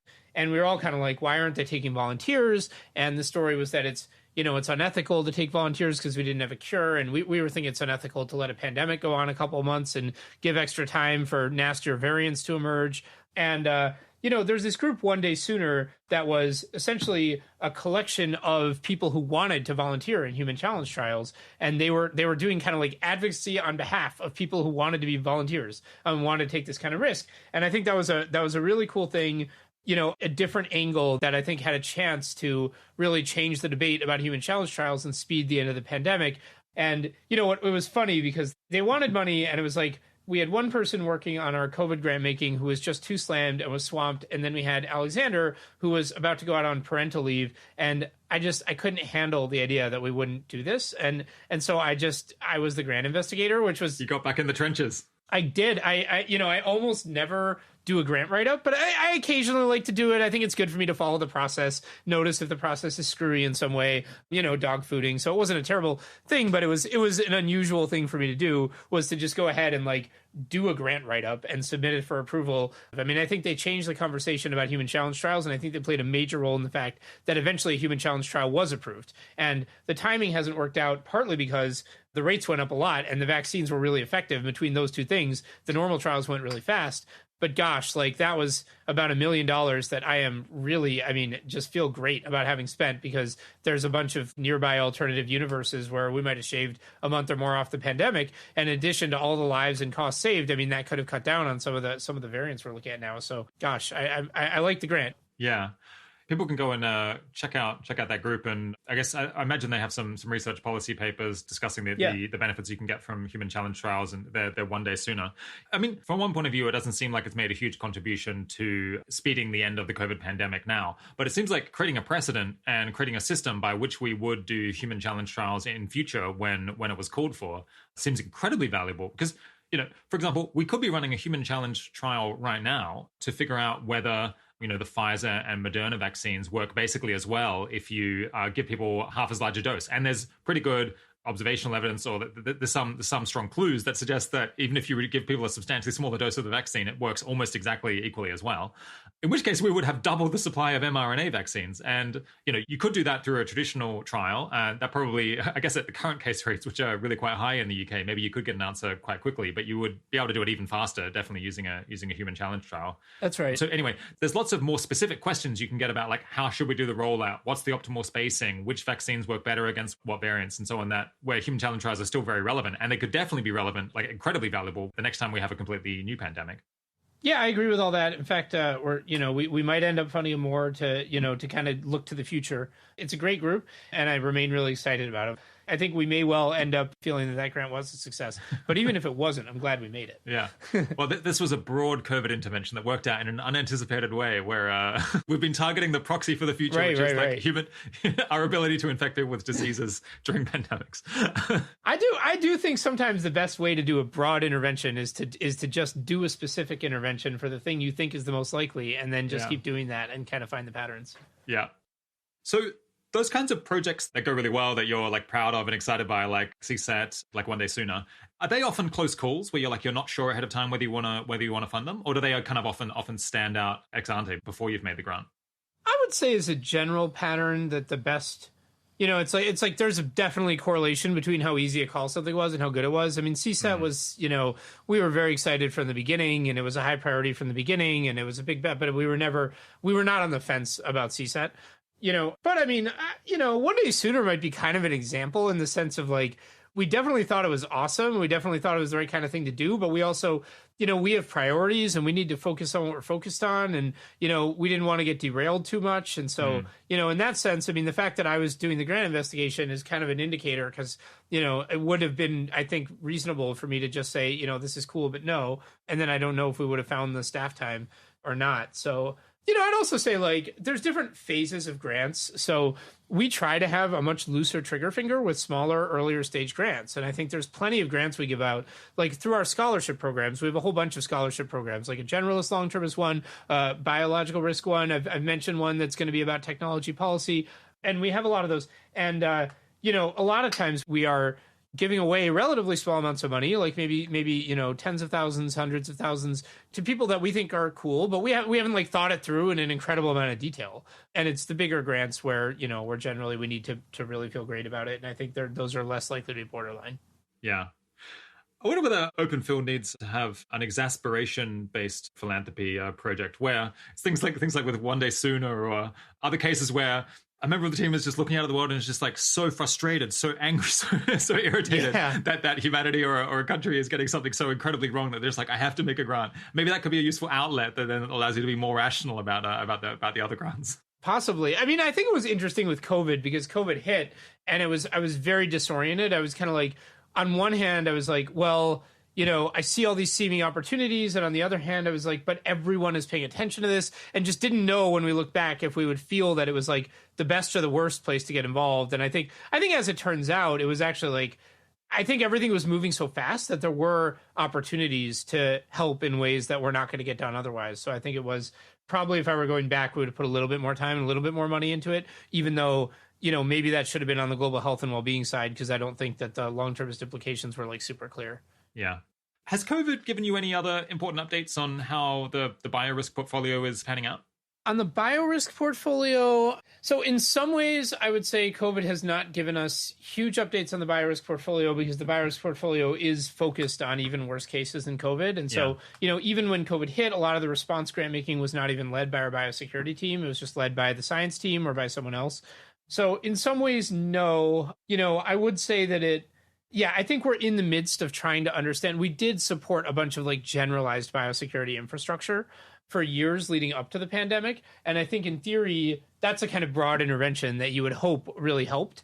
And I think we're still trying to kind of nail that down a little bit and understand, did that help? And that is something that I think it's hard. It takes a long time sometimes to figure out, did someone actually make an impact and did someone make a difference?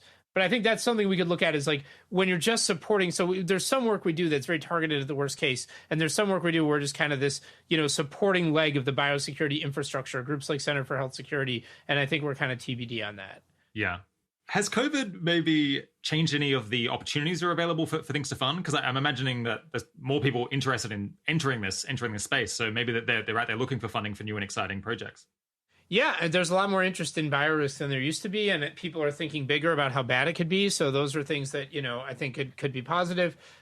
Definitely there has been some effort among our grantees and at Open Phil to think about, at some point, there's going to be a bunch of attempts in the US government to do things to prevent the next COVID pandemic, to be better prepared. And can we try to make sure that people have good advice on how not only to prepare for the next coronavirus or the next thing that's exactly like COVID, which I think is, maybe kind of the default you would expect, but also to prepare for things that could be much, much worse, and to do things that are very general that could prevent a lot of bad things. So like, more widespread biosurveillance, such as metagenomic sequencing, where you make it kind of a regular practice to just look for unfamiliar genetic sequences in people, or biohardening, where you just generally try to have more areas or more equipment that could make us immune to whatever the heck pathogen is floating around. And these things, I think, could make us more robust to things that are worse than COVID, instead of just, everything about how do we prevent the next COVID. So that's something we've been thinking about. Okay, let's go through a couple of questions from the audience. Yeah, someone wrote in and said, if Holden could found an EA org again today that would take such a central position in the effective altruist ecosystem as GiveWell or OpenPhil, what would it work on and what might it do? Sure. So I think I'm generally interested in tackling like questions that are important but kind of fuzzy and hard to get started on and hard to get a rigorous feeling answer to. And already OpenPhil has been putting more time into that than maybe like an average grant maker would. So things like AI timelines. I think if I were to pick out like one, if I just like cloned myself now and I were to pick out one distinctive thing that the new organization would focus on that OpenPhil doesn't really do that much of, it would be the AI deployment problem, is what Luke and I call it. So there's the AI alignment problem, which is how do you design an AI that, even though it's smarter than you, or, whatever, even though it's more capable than you, even though it can do a lot of things and think of a lot of things that you can't, it's still kind of like helping you instead of going out and doing whatever its own crazy thing is that you hadn't meant it to do at all. And that's an AI alignment problem. And that's a technical problem. And the AI deployment problem is more of a kind of like, a socio-political problem, which is, hey, you're a lab or a government, and you're on the cusp of an AI that could be really powerful, could lead to really good or really bad things happening. And there's a lot you don't know. Like, you're sitting in a state of uncertainty. You're not sure how safe it is. You're not sure how much safer you can make it. You're not sure about a lot of things. And it's like, what do you do? Like, you have this system. Do you put it out as fast as you can because there's probably someone else behind you who's going to be less careful than you and put it out in a worse way? Do you hold on to it because you're not sure if you can make it, more safe and more aligned? If you are putting it out in the world, how do you do that? Who do you talk to? If you want to partner with government, how do you approach the government? And what do you want them to do with it? And it's like, how do you want this all to play out? And there's a lot of different versions of this. And I think the only real way to think about this problem is to go through like a large number of scenarios, each of which is way too specific to ever actually be realistic, and think about how you would want an AI lab or a government to behave, what you would want them to do with their like maybe aligned, maybe not aligned AI in that world. Or maybe you could go through scenarios where it's definitely aligned, or you could go through scenarios where it might be aligned, but it's probably not. And, I think that's something that like basically Luke Milhauser and I have been talking about for years, and we've tried to get people to kind of think about it and work on it, and we really have not been able to get people to think about it. I think it's just one of these hairy, scary problems. You feel kind of crazy when you're thinking about it because you're like writing down all these future scenarios. They're all too specific to be realistic. So it's a psychologically hard problem to think about and work on. But I think if I had a clone of myself, the clone would do this all day and would eventually get to the point where this problem that started off being just too much and too weird had become kind of a set of closed-ended questions and a set of methodologies, and that clone could start hiring people and training them to help with it in a way that was like more tractable. And so that's something I would do. And if someone else was going to do that, I'd be really happy about it. Yeah, that sounds exactly right. Is it possible to get kind of a broad sense of how your time is allocated these days between, looking into specific problems or organizations and like managing people and having a broad vision and things like that? So it's very different. I'm at a point of transition right now where the way I use my time is changing a ton. So I had been working a lot on the reorganization and getting to the state where we have 2 co-CEOs and 2 kind of divisions of open philanthropy, and I can focus on long-termism. And looking forward, so first off, I'm by the time this goes up, I'll be on parental leave. And so, I'm going to have a good chance to kind of reflect and really think about what do I want to be doing with my time, because a lot of responsibilities I used to have, I'm not going to have anymore. And then, when I look forward, I'm not sure, but one thing I've considered actually is just trying to take like a year or something where I spend more than half my time just thinking about either the AI alignment problem or the AI deployment problem. Probably more likely the alignment problem, actually, because it's so fundamental when you think about, how to make the most important century go well and what kind of community we're trying to build. Questions like, how serious is the AI alignment problem? How hard is it going to be to solve? What kind of person is going to be best at solving it? What kind of research is going to be most promising? And how are we going to find people and fund people to do that research? Those are so important that I almost feel like, spending a year trying to solve it myself, not that I would solve it, but that, that experience of trying to do that, I think could put me in a much better position to lead a team that is trying to prioritize these very hard to prioritize interventions and decide what the best kind of active grant making to push is. So that's something I've been thinking about. It's only a possibility. Another listener wrote in, say, even though OpenPhil isn't trying to do this, it surely, like the opinions of OpenPhil staff surely has a pretty big influence over what long-termist oriented organizations decide, what projects they decide to take on, because they might be interested in, applying for OpenPhil funding in future, or at least, or keeping the funding that they have. I guess, there's a couple of things one could ask about this. I suppose first one is like, to what extent is that a good or bad thing? Presumably it's like it has some pros and has some cons. Yeah, pros and cons. I mean, I think it's fundamentally like it's a fundamentally healthy part of the ecosystem that organizations have to raise money and their funders, do care about some stuff, but it's like you have to have good taste, and it's very dangerous. You can easily unwittingly micromanage grantees who know more about their work than you do, and our grantees all know more about their work than we do. So we need to be very selective and very careful in what we kind of insist on, what we kind of express an opinion on, what we're kind of thinking to ourselves but express no opinion on, because I think sometimes there's no way to express an opinion to a grantee without influencing their behaviors. Sometimes you just need to shut up. So, I think that's just a tough balance. And I think we try to build an organization that is full of people who are really bright and who have thought through a lot of the relevant issues and have seen a lot and can approach those trade-offs with wisdom. And, I could give some principles about what kinds of things we would generally insist on versus nudge versus just keep to ourselves. But it's, the main answer is it's hard. I don't wish we just lived in a world where these conversations didn't happen at all, but it is hard and it's easy to screw up. Yeah. So it sounds like you potentially don't share all of your opinions where you think this opinion is too tentative, but if we say something, then they might just like reorient their whole damn thing around exactly. Like just a guess that I have.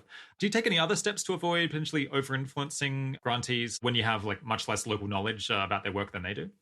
Well, it's always, all grantee feedback is seen as a high stakes thing. So there's always a discussion about like, is it better to share this feedback or not? And what do we know about this grantee? Do we think they're going to like take this and run with it and put too much weight on it? Or do we think they're going to, and then we talk about how to phrase it in a way that's, makes it clear that it's just a suggestion, or makes it clear they can ignore it, or, shows a lot of uncertainty on our part. So we do try to do that. I don't know. I mean, it's just a matter of being clear about the strength of our opinions. And at the same time, we will insist on stuff sometimes. I mean, I think a general thing that we are very uncompromising about is that when we fund someone, we know we're funding people. We know we're making a bet on people. And so we need to understand when we fund someone, who's in charge of how this money gets spent, and who are they and how do we feel about them? And, a thing we will insist is that whoever we're supporting, they're the one who's in charge of how the money gets spent. And so that often leads to, some hardcore negotiations because a lot of times we'll support, let's say, someone at a university, and the university will want to say, well, this is our money. We're ultimately in charge of this. We'll say, no, it's not, and we'll have things like key person provisions that say, well, we're supporting this organization, but if such and such a person leaves, we are out of our obligations. We don't owe any more money, and we're renegotiating, and we'll renegotiate on the basis of who the new person is. So, I think once we've picked a person or a team that we're betting on, we're much more deferential, and we're trying to not micromanage, because we don't, the whole bet is who are we betting on? But we got to make sure we're betting on who we think we're betting on. And so questions like governance and authority, those can be areas where we draw very hard lines. And that's something we have learned from experience. Yeah, that makes a lot of sense where you have a big organization where there's, a particular team or a person or a project that you're very excited by, but a lot of the rest of it, you don't have any particular enthusiasm about. But you could imagine the money being like siphoned away towards something else. I could imagine that those conversations could get a little bit awkward or a little bit testy at times. Is that about right? Yeah. We have tough hardball negotiations sometimes. So, and that's a tough thing about this, the kind of grant making we're doing is like, I can't give you these like hard and fast rules. We see a lot of things. We have to form judgments, and, our involvement ranges from everything from here's your money. We're deliberately not telling you any opinions. We just don't want to interfere and like go have fun to, no, we need a contract, and we need all the lawyers all over this stuff. Yeah, that's interesting. I guess for those negotiations, you have to kind of be willing to walk away and say, no, if this larger organization, a university, say, isn't willing to give this, principal investigator on this project enough freedom to actually use the resources that we're trying to direct to them, then we are going to walk away, and maybe we'll fund them at a different organization or through some different vehicle, because I guess we have the ability to do that. Yeah. So yeah, that can be on the table. Yeah. One of the things that I think is hard to do, but is worth it, is to have people who are doing the grant investigations, program officers, who just are well connected in the relevant communities and have good relationships with grantees. And the better a relationship you have, the more you can have kind of frank conversations and share your ideas without it turning into this toxic dynamic of everything you say is interpreted as an order. So, a lot of the questions about, how much to share our opinions with someone, how much to nudge, how much to criticize, a lot of that is like, what is our relationship with this person or with this team? And do we feel that they, can have a healthy conversation with us? And if we don't feel that, then we need to understand that whatever we tell them they're going to take is kind of a demand. And sometimes that's okay, but we need to think about that.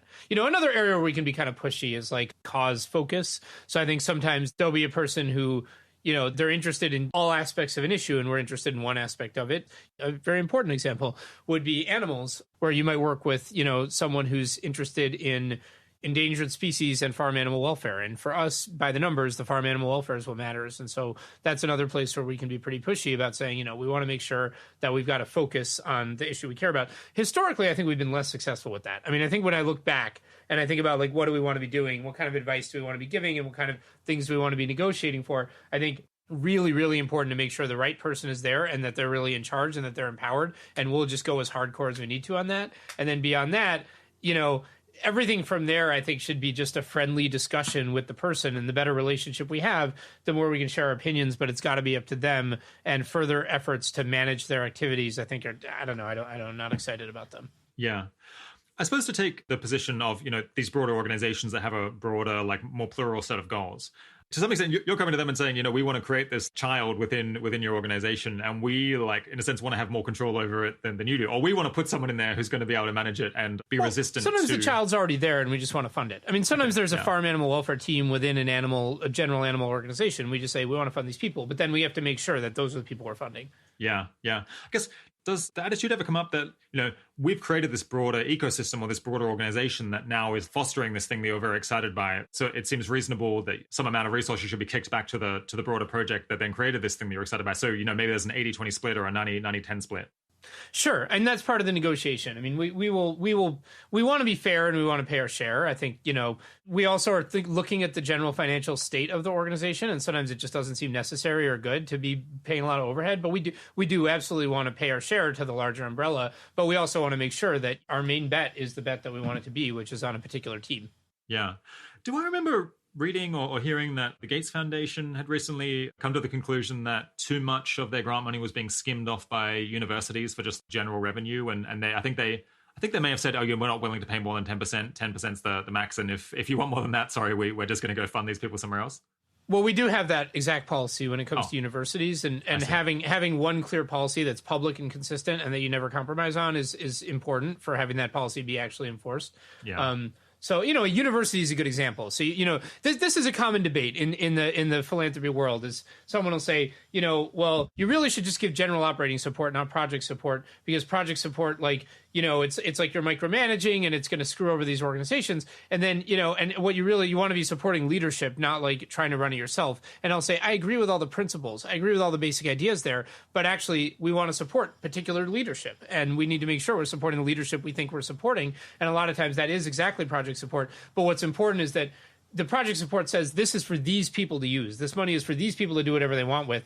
It's not saying this is for these people to do these activities.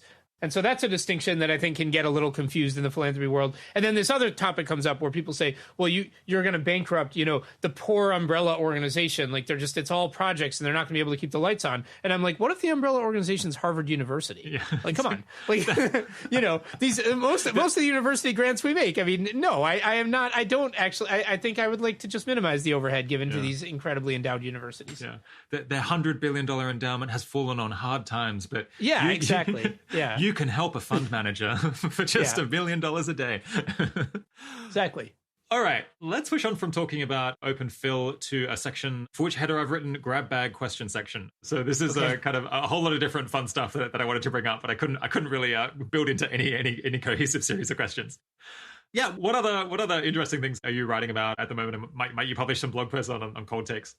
Yeah. So I generally this blog that I'm going to have cold takes. I mean, it's called cold takes because I tend to just write stuff like way in advance. I don't want deadlines on blogging because I have too much professional responsibility that I don't want it to be competing with that. And so, there's a lot of stuff that I've basically drafted and I just need to clean it up and get it out there. So one major topic I'm going to write about is this question of, has life gotten better over the course of history? And this is, maybe something listeners are thinking, that's already been done. There's book on it, there's all this stuff, there's Our World in Data. The problem with this existing content on whether life has gotten better, I would summarize, the problem is the x-axis. So people will put up a chart that says, oh, people are getting more anxious. And the chart goes back to like 2006. People put up a chart that says, hey, lifespans are increasing. And the chart goes back to like 1800. It's a bit all over the place. I think it is very hard to get one unified picture of, has life gotten better and over what time periods, and how does that fit into the broad scope of history? And actually, the way that I would put it, so the book Enlightenment Now is mostly about the period after the Industrial Revolution, after the Enlightenment. So that's the last like 200-300 years, and that's basically where all the data is. So if you go on Our World in Data, almost every chart is going back, at most 200 or 300 years, often going back like less than 100 years. And that's one phase that you can talk about whether life's gotten better. Then there's like, the phase before that when there's like almost no data, that you can go back from there to the beginning of human civilization and try to make some inferences about whether life has gotten better. And then there's the phase before that, which is millions of years, which is the, what people would call the foraging era, the pre-agriculture era. And there it's like there's, I have seen and heard and Googled hypotheses that actually that was the best era, that that people were moving around in small bands, they were very egalitarian, they treated each other really well, there was no hierarchy, and actually they were healthier than you would think. And this is stuff that I've heard that I think is somewhat true, but I think is probably overstated. And I think my overall take is that the modern world is probably better than the foraging world, but it's a thing you could debate. And the foraging world may well have been better than the world that came between that world and this world. So, those are the different eras. There's millions of years of foraging, or maybe it was foraging. We don't really know. Then there was thousands of years of post-agriculture, and then there was like a couple hundred years of post-industrial revolution. I think it's time to like disentangle this, put it in one place, and say, what do we know about whether the world has gotten better in each of those different eras?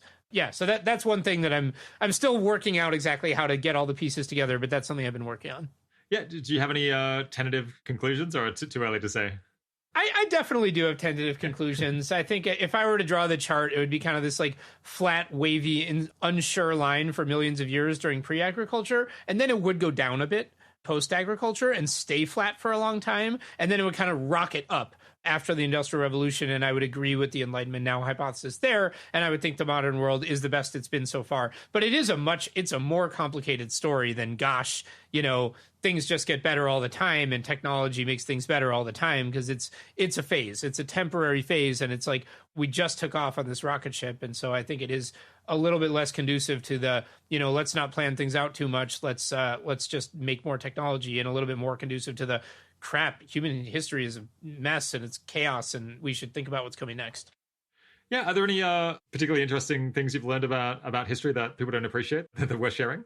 Yeah, sure. So another thing that's very related to this series, but years ago I did this somewhat crazy project where I just wrote down a summary of human history, which just sounds like this ridiculous thing to do. That's, you could call it arrogant or whatever. I mean, but it's not that I actually think that I know what happened or that I'm a history expert. I'm not.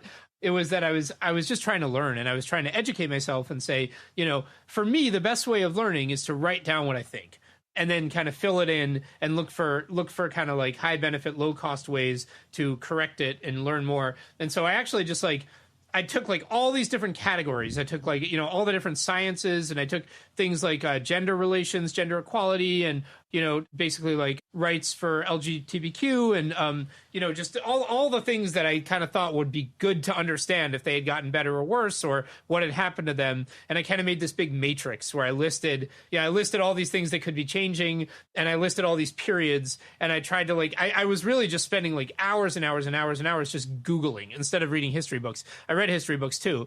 And so, and then I ended up having this 15-page, well, here's what's happened. Here's the summary.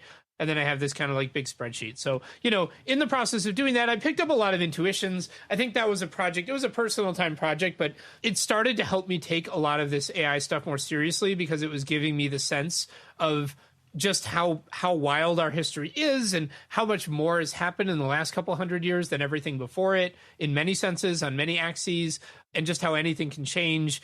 But it's at the same time, I don't think history is a list of random events. I think there are these like eras that some are much more significant than others. So, in the process of doing that, yeah, I mean, I think we were talking about this before the podcast, and I did notice some things that I thought were like really cool historical people or events that don't get a ton of attention. So I could give a few of them if you want. Yeah, hit us.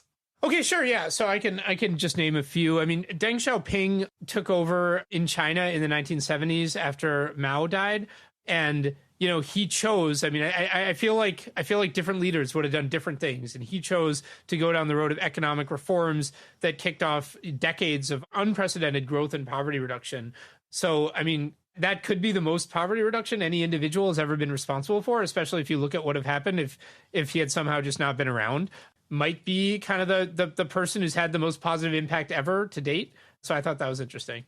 Yeah, well, I mean, he was sent off to prison camps, I think, more than once when he fell out of favor with Mao. So it's not that hard to imagine that he might have not been in the political scene, or indeed may not have been on this earth by that stage. Yeah, there's probably a nearby world where just, things didn't work out for Deng, they worked out for someone else, and everyone is like not everyone, but a lot of people are so much worse off. So I think that, we don't hear his name a lot, but gosh, I mean, what a person who made a big difference.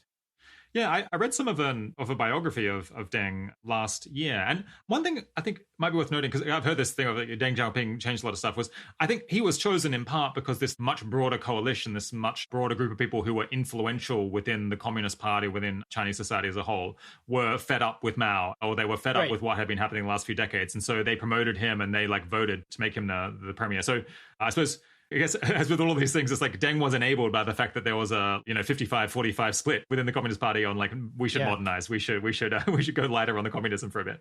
Yeah, interesting. Yeah, though, I mean, again, it's like maybe 8 out of 10 people they would have picked would have done exactly what he did, and maybe 2 out of 10 would have just been like, well, I'm in charge now. Screw this. Yeah. So I think that's an interesting one.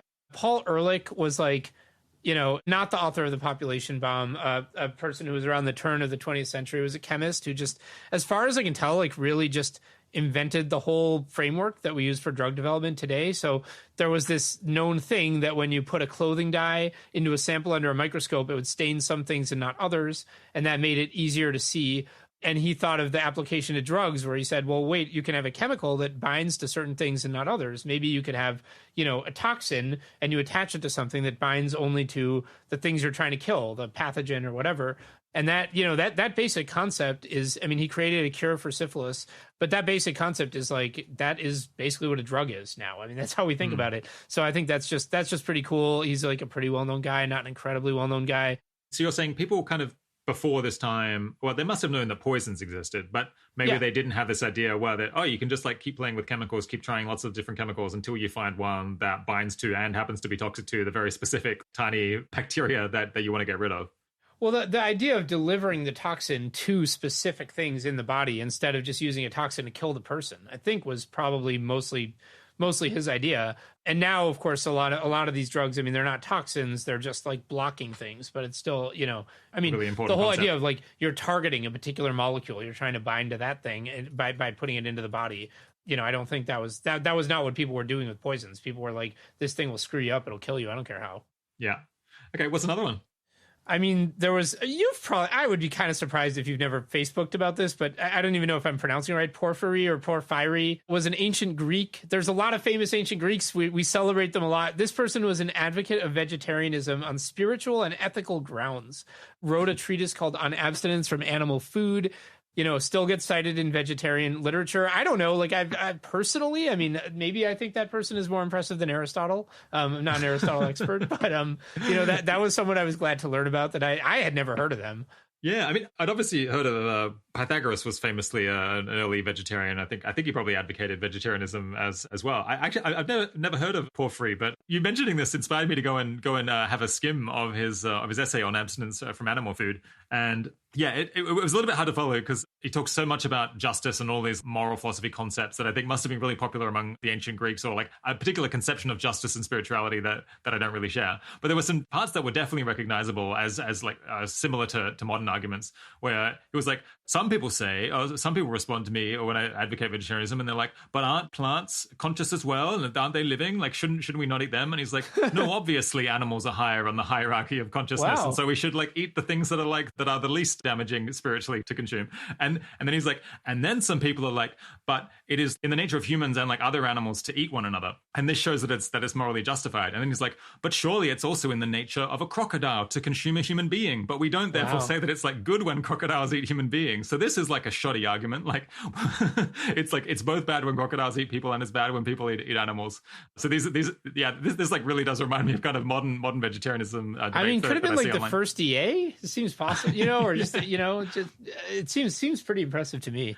I mean, it is all infused with this spirituality and teleology, like arguments about the nature of things, which is a little bit distant. But yeah, no, I mean, maybe we should find some more writing and try to make better sense of it. Because I'm not sure the translation I was reading was absolutely tops. Yeah, it's probably not the stuff that's had the most effort going to translations. Yeah, it's what's another one? Yeah, I mean, I don't know. I think like metallurgy is something I wish I understood better, just because I had a lot of trouble just finding like a coherent narrative of what happened. But I mean, metal seems like a really big deal. It's just like a really huge part of the story of how technology has improved and how humans have gotten the ability to do all kinds of things. And, it's just, it was even kind of just a little mind blowing to me that it was discovered as early as it was. It's like you have to do this kind of involved process where you have to heat up these rocks very hot and then you have to take what falls out of them. And I think improvements in metal are a big deal, and understanding how they came about. Probably a lot of the improvements in metal did not come about through this very scientific process. It was probably just a lot of messing around, but it was a huge, huge thing and happened a lot faster in some periods than other periods. So that's a story I wish I knew better. Maybe like something like the Roots of Progress blog will cover it better at some point. I know that while I was doing this, I was often, kind of just like talking to my wife, Daniela, and just talking about how interested I was in like, wish I knew more about metal and cement and how we came up with cement. And she hated this. She still makes fun of me this day. She'll just be like, don't start talking about cement. Like, cement's a big deal. Like her go-to way of making fun of me. Yeah. Yeah. Okay. What's another one? Yeah. Al-Hazen is an Islamic scholar from the early 11th century who intensively studied how curved glass lenses bend light and had this like very mathematical, rigorous study of it. I don't know, like I wasn't able to really nail it down, but I could imagine, spectacles are believed to have been developed or to have reached Europe in the 1200s. So it really could have been a key for that. And then in addition, microscopes and telescopes, you could think of those as being really, really central to the scientific revolution. So, we think of the scientific revolution as starting in the 1500s, and that's probably roughly right in spirit. But there were these kind of bursts of science earlier, and they weren't all in the West. And, that person seems like they probably belong on some list of people who just had like unbelievably important, scientific rigorous discoveries that really laid the groundwork for science. Just, bending glass and moving light around turned out to be an enormous deal. Yeah. Is there any kind of common thread or cause maybe between all of these things that you've been listing that you think are like important topics in history that haven't been studied enough or don't get talked enough about? Yeah, the common thread is human empowerment. So this is kind of how I organized my summary and why my summary has different emphases from a history textbook, and it's why it's not a history textbook is that, I think normally when you study history, it's like the idea is like, here's a list of stuff that happened. And this thing happened, and that thing happened, and there was this war, and there was that war. But it's like there's no underlying sense that throughout there was this kind of underlying factor that was changing in a predictable way. And I was looking for, I believe that over the course of history, and it would be kind of weird if it weren't this way, that human empowerment has gone up because as each year goes by, there's more and more technology, there's more and more like people around, and there's more. It just seems like our as a species, our ability to do what we want to do has gone up. And that is not necessarily a good thing. It could be a good thing or a bad thing. I think there were long periods where empowerment was going up and quality of life was not going up. Agriculture could even be a time when empowerment went up and quality of life went down. But the list of things that humans can do, they're sort of like powers over the environment, those have been going up. generally, pretty monotonically, I would think. And it's interesting to just kind of reflect on like what were the big moments that caused empowerment to go up faster and more? What were the periods during which it was accelerating, and what was the impact of that? Was empowerment, human empowerment, generally a force for good or for bad? I think this is kind of relevant when I look to the future, and I think, well, if we created digital people, would that be good or bad? Because that would be a giant burst of empowerment. That would give us the ability to do all kinds of things we couldn't do before. And so can we get any clues from the past and say, well, when we get empowered, do we just start shooting ourselves in the foot and making things worse, or treating each other badly, or do we start making things better? And so that is the theme. And so basically everything in this summary is about, when did humans get more empowered, especially fast, and what happened as a result of that, and what happened to quality of life. And so there's a lot of attention. It's like when you do it this way, this guy Alhazen is a huge deal. Just like, man, lenses, that is a big, that gave us microscopes, telescopes, and spectacles. Wow. And then like William of Orange is just like, who cares? Like, a lot of wars, just like, all right, some people in charge, other people in charge, whatever. And so that was the lens I took to this thing, for better or worse. Yeah. I'm not sure whether I can connect this story with the rest, but it is something from history that I was interested to learn recently. And we're very deep in this conversation, so I'm just going to talk about the things that I find interesting. Oh yeah, go for it. I was listening to this history of India, a long series of lectures, like 20 or 30 hours. And anyway, got to the 18th century, 19th century, when the English East India Company was like initially creating, trading ports on the coast in India, and then over time started just invading parts of India basically and playing off local princes against one another in order to just take over and govern like a government more and more parts of India. Anyway, I knew that this had happened. I was very interested to hear that there were lots of people in England who were kind of outraged by this. There were people in Parliament who were like, "What the fuck is this? This is a company. This is a corporation that was set up to make money trading spices." And okay, we were happy with them having like trading ports on the coast of India, because that just was a place where we could come and like sell things to Indians, and then we'll buy stuff and we'll make bank, and that's totally fine. But why? It's totally ridiculous to have parts of India being governed by a corporation that is headquartered in London.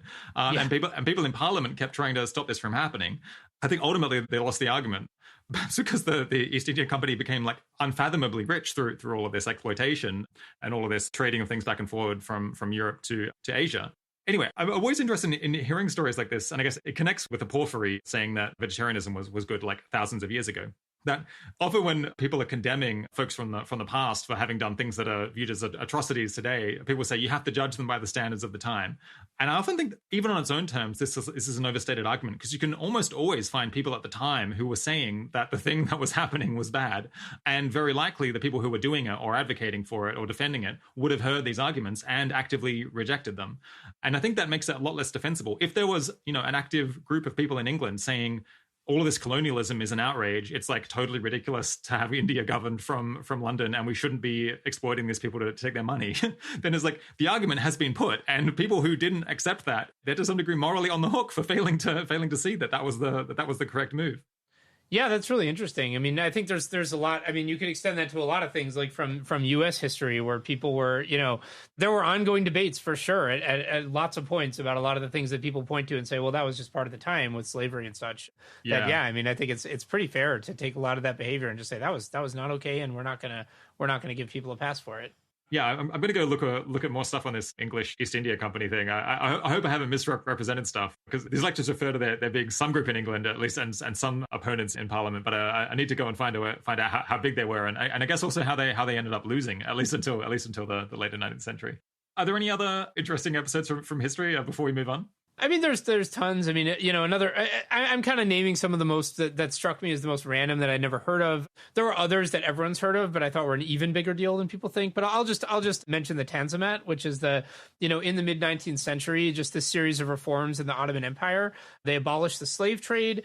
They declared political equality of all religions. They decriminalized homosexuality.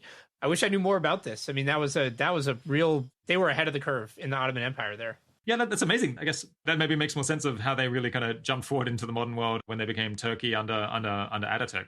Yeah, it could be connected. That was not under Ataturk. That was much before him. A lot of this was me just seeing these like very high level trends and being like, oh, what's that? And not, never really digging in as much as I wish I had time to, but it could be.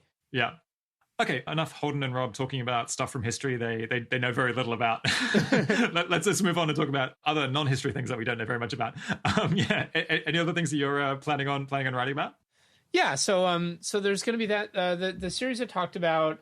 I am going to write some about, what I call applied epistemology, which is just like instead of stuff like, well, what is the definition of knowledge? Applied epistemology is like, hey, I'm sitting here in this world where like a lot of people are saying things and I don't know who to believe, and like, how do I decide? And so one of the things I'm going to write about is the Bayesian mindset, which is something that I think a lot of us do in this community, which is you think of things in terms of probabilities and values, and you try to separate probabilities and values, and you try to be explicit about them, and you try to run explicit expected value calculations. And I think this is a very cool thing to be doing. I think it could be more acknowledged and named and described and examined in terms of the pros and cons, because it's a practice. It's a set of practices. It's a set of psychological tricks. It's got pros and cons in terms of how it plays with human psychology when you're writing down probabilities and values. That makes you think certain ways and do certain things.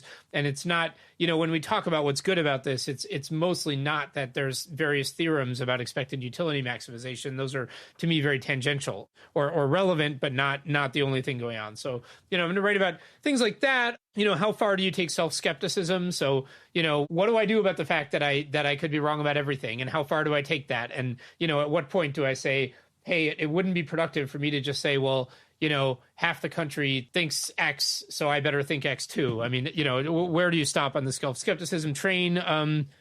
So that's something I'm going to write about. Relatedly, just some of the methods that I've picked up over the years for just like digging in on problems and deciding, how much to research a question before reaching a conclusion on it and how to research it.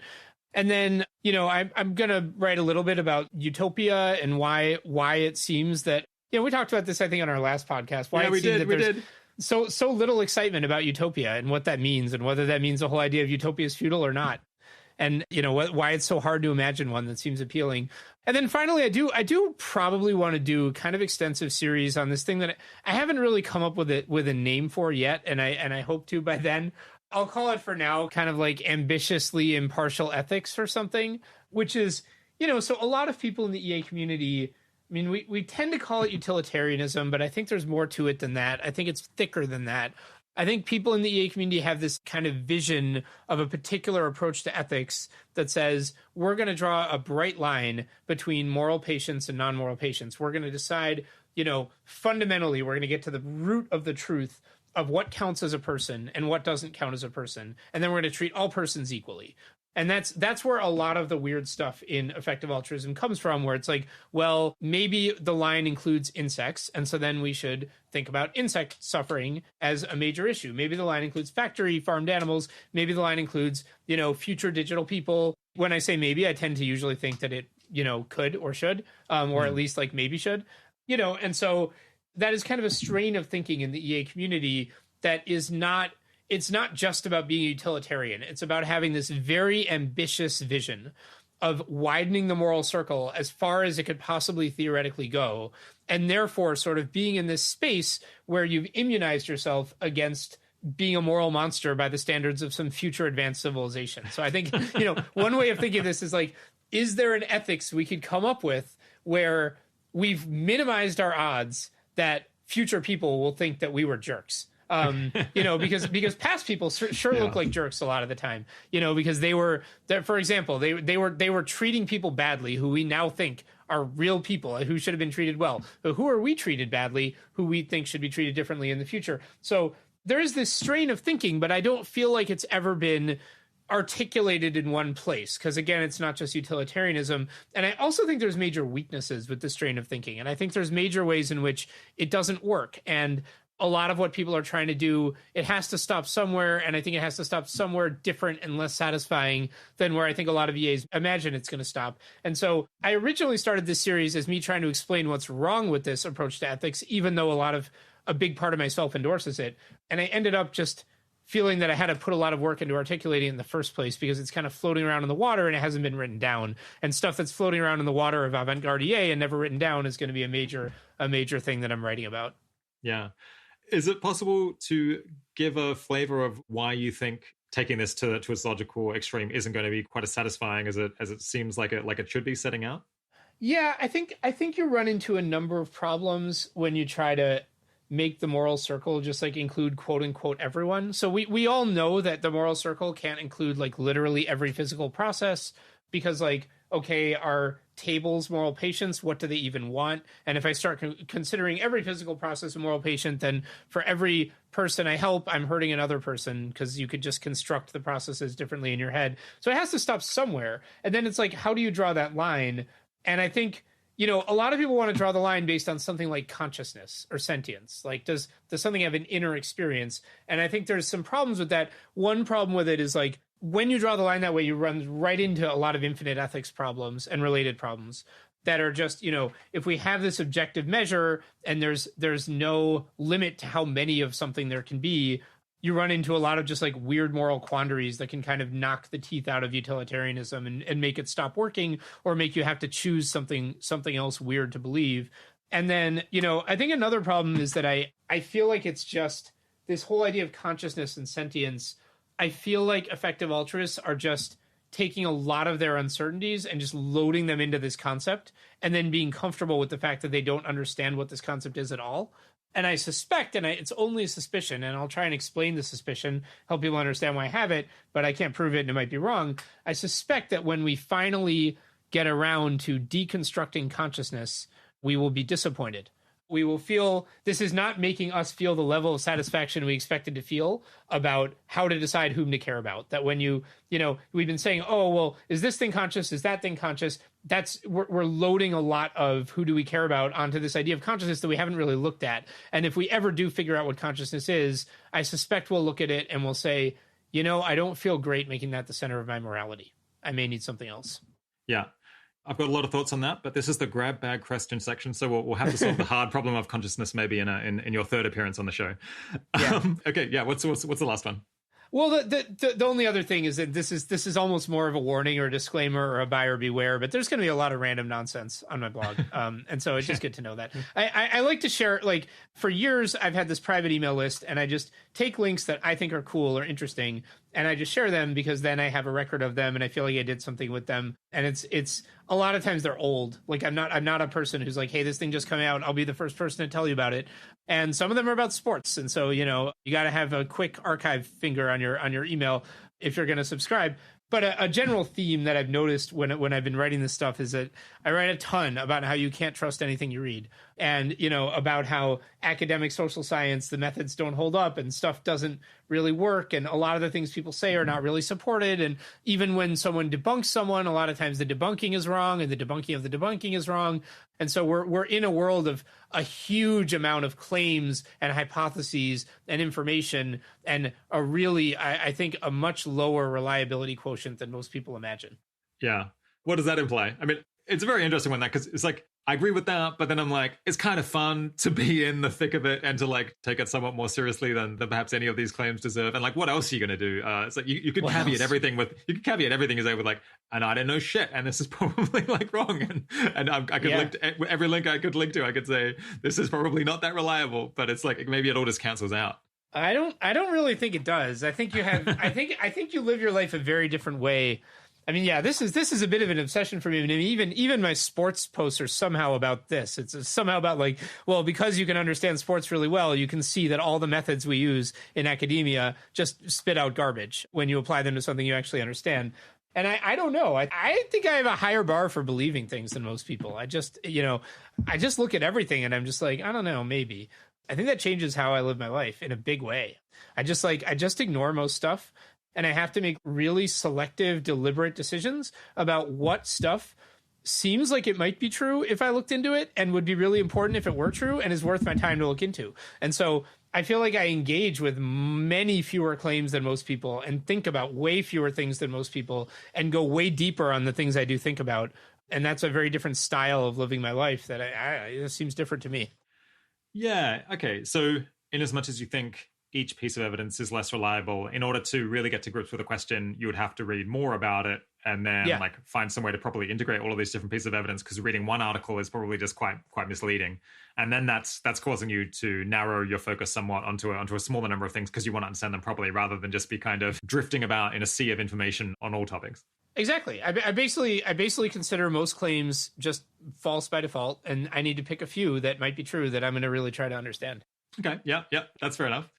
Okay, if that's all the blog posts, what's something important that you've learned from the COVID-19 experience?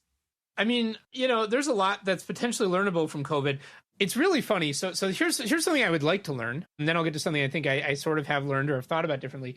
Something I would like to learn is just who actually was right ahead of other people, because there's a lot of claims floating around. Like, there's a lot of people taking victory laps and saying, well, this person was right and we should listen to them, and this community was right and we should listen to them. And it's like, honestly, like, a lot of people, so I love the EA community, but a lot of people will say, well, the EA community or the rationalist community really nailed COVID. And as their support, as their footnote, they'll link to the Scott Aronson post. And the Scott Aronson post gives a long list of names, and he says, these people were right, you should listen to them. But he does not give citations, he does not give links. And I went through these names. Half of them had not said anything about COVID that I was able to find anywhere. I think he was giving an emotional impression, this general kind of person. It was not a research project that he was publishing. And a lot of those people didn't say anything about COVID. And I think I really wish that someone would actually try to lay this out and say, okay, what was Rob saying? What was, what was Les Wrong saying? There was something like this on Les Wrong specifically. At the same time, what was the Trump administration saying? Because sometimes they actually quite early did say some quite alarmist things. There's another group. Oh yeah. What was nerdy Twitter saying? Because I generally have an impression that nerdy Twitter did, at least my current impression, could be wrong. I think nerdy Twitter probably did at least as well as the rationalist and EA communities, and probably better. It's a little hard to define nerdy Twitter. And so what's nerdy Twitter? Well, I don't know. It's like cool epidemiologists who tweet. I don't know. When I think of nerdy Twitter, so the way that I engage with Twitter is I basically follow like 5 people, and then I see who they follow. And I think nerdy Twitter I basically define as people Alexander retweets or follows. Yeah. So, but a lot of it is not EA and rationalist. And I think it's people who did quite well. So it's like, let's line it up. Trump administration, various definitions of nerdy Twitter, WHO, CDC, I think they're going to look terrible. And the various groups, and say who said what when, and how valuable was that, and how correct did that look in hindsight. That would be awesome, because I think we're missing. I do have the impression that the CDC and WHO did really horribly, and that the EA and rationalist community did at least a lot better than those agencies, and that nerdy Twitter did a lot better than those agencies. But the granularity. I mean, I think a lot of claims are running around that I would like to nail down a little bit better. Yeah, no, I would absolutely love to see that studied more systematically. It's going to be, there's going to be a big problem that, for example, that you might think, did this particular academic subdiscipline do well? And it could have been the case that like 90% of people in that academic discipline were ahead of the curve and kind of had a decent idea what was going on. But it wouldn't then shock me if kind of the 10% most vocal or the 10% most retweeted on Twitter are like completely non-representative and might have had a like more politically interesting, unusual view. And you're totally going to identify those people much more, because people saying something that's wrong is often far more interesting at the time. Yeah. I'm mostly interested in public statements, like in what people were out there saying, getting attention for, more than like what people would have said in an opinion poll, because I don't think it matters all that much what people would have said in an opinion poll. Yeah, there's kind of cross-cutting question here is, should we learn to put more weight on authorities and people with traditional credentials, or should we learn more to trust people who are like, super forecasters who don't have particular domain experience, or like people who seem like they're really on it intuitively and what they're saying makes sense to you? It's a really difficult one. I think my impression is that the non-domain experts did surprisingly well, but I think that might be because I have an extremely selected, narrow group of non-domain experts. And if I chose like non-domain experts at random, then I'd find it was just absolutely garbage. I mean, I think in general, the non-domain experts did horribly if you put them all in one group together. But I think I think if you're listening to the right non-domain experts, then they did well. And so it's a matter of, you want to learn general lessons about what kinds of people, but it's a little bit more nuanced than domain experts versus non. But, but I would generally say that like it was a big update toward listening to Rob Wiblin over listening to CDC. I think it's hard to argue with that. Thanks, Holden. You say the sweetest things. Okay. Yeah. Anything else you've learned from COVID, or should we move on? Well, a weird thing that I haven't seen people reflecting on all that much, as far as I can tell, is that I think a thing that is rough is that people who were right and who had a lot of foresight had a lot of trouble being helpful. And when I think about, the translation of being ahead of the curve on what to actually helping things go better looked pretty rough to me. And when I think about who helped the most, I actually like look at people, for example, the One Day Sooner founder, maybe Thomas Pueyo, people who kind of instead of being most remarkable for the fact that they knew COVID was going to be a thing before other people did, they actually like found out at the same time as everyone else. But what they did was they jumped into the fray then, and they really threw themselves into something with all the energy they had. And so I kind of feel like effort beat foresight is like a thing that I think might be true. Again, I'd like to nail this down. I don't know if this is true, but it makes me nervous, and it makes me think about, because I have a bit seen EAs and rationalists sort of taking victory laps, and I think it's kind of weirdly, like, it worries me a little to take a victory lap when you didn't necessarily help things go much better, because I think our goal with the most important century and with AI is for things to go better. Our goal is not to say, haha, we told you, we saw it coming. And to the extent those two can come apart, I think that's worth being very nervous about. I think it's worth being nervous that we as a community are really onto something with all this AI and existential risk stuff, and yet that we have so much more work to do to find a way to translate that into having a positive impact, or even maybe the best way to have a positive impact isn't even going to lean on the foresight as much as we kind of like would like it to, or wish it would, or think it would be nice for it to. Like, you know, maybe we should just try to have fewer buffoons in government, and that was the right answer, and that's what we should focus on, and that's the right thing, and that's what's going to help. And we didn't have to have insights about AI in order to get there, and so that kind of is too bad for our vanity, but maybe that's where we are. So it's something I've been thinking about a little bit, because I think the analogy is interesting. It's like there was this huge thing coming. Some people saw it coming earlier than others. It turned out to be just as huge as they said, but I don't know that they were the most helpful people, and that's an interesting juxtaposition. Yeah, I guess there's a broader alarming thing, which is lots of people, including you and me, in fact, most people who are just broadly informed about the issue, knew that pandemics could be a very serious problem and that we should be doing more to prep for it. And as a group of millions, tens of millions of people, we did not manage to make that happen ahead of time, at least not to the sufficient degree. So that's an example where, as a society, there was like almost a consensus among informed people that we should be solving this problem, and then we kind of just let it happen.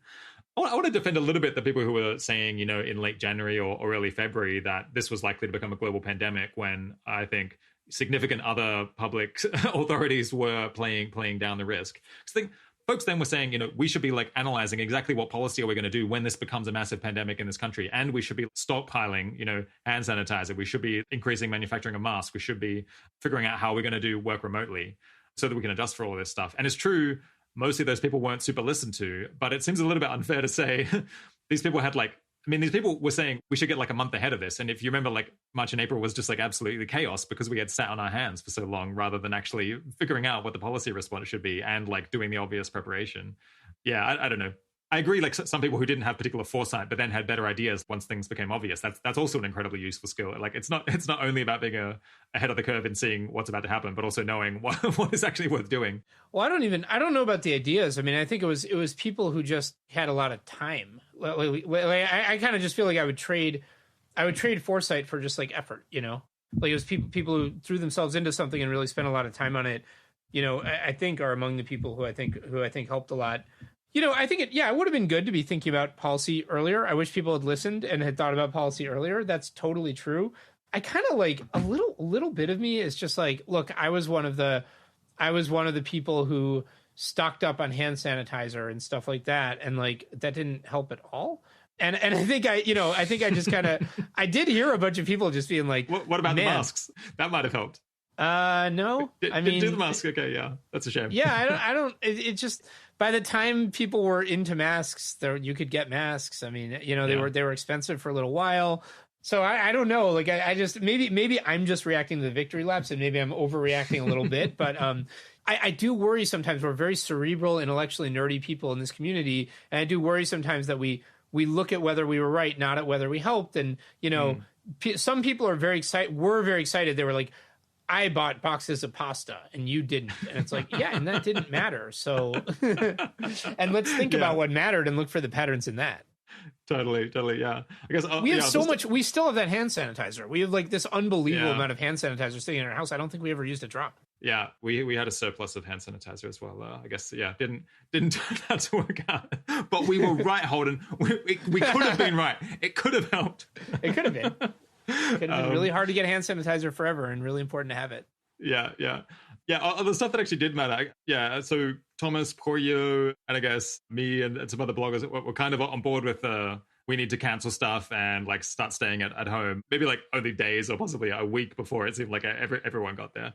Which is good. Definitely good. But I was actually about to say, we haven't heard the last word on whether that was actually worth it from a cost benefit point of view. We're actually not going to know until we see, well, how many lives actually were saved and what were the hidden costs of this? Because obviously the costs were enormous. And although, at the time I thought that was the right way to go because it preserved option value, I don't think it's completely obvious ex post that it was worth the cost relative to some other approach. So I'm going to be very interested to see someone try to do a cohesive cost benefit analysis on the lockdowns. Yeah, really early in the pandemic, I made this spreadsheet analysis about when to be really careful, and I concluded that it wasn't time yet.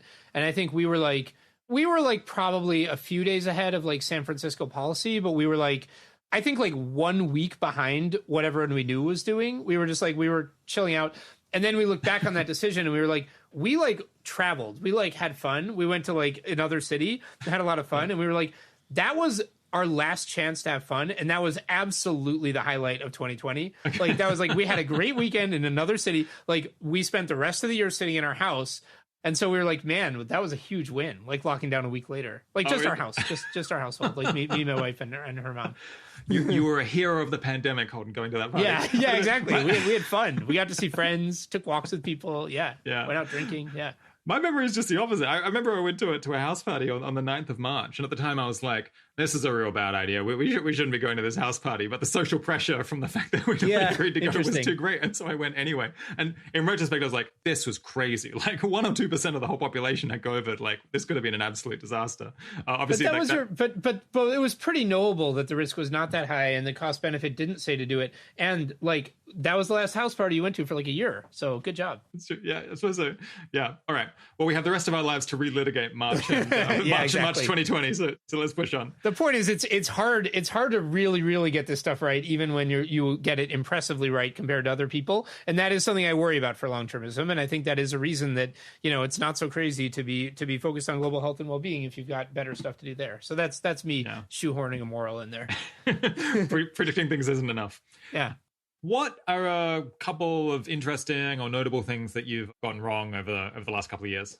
Sure. So, I think we made some big mistakes on hiring and management. I think we were at a stage at one point where our work was very poorly scoped, and we just, on the long-term side, we were kind of improvising and figuring stuff out as we went.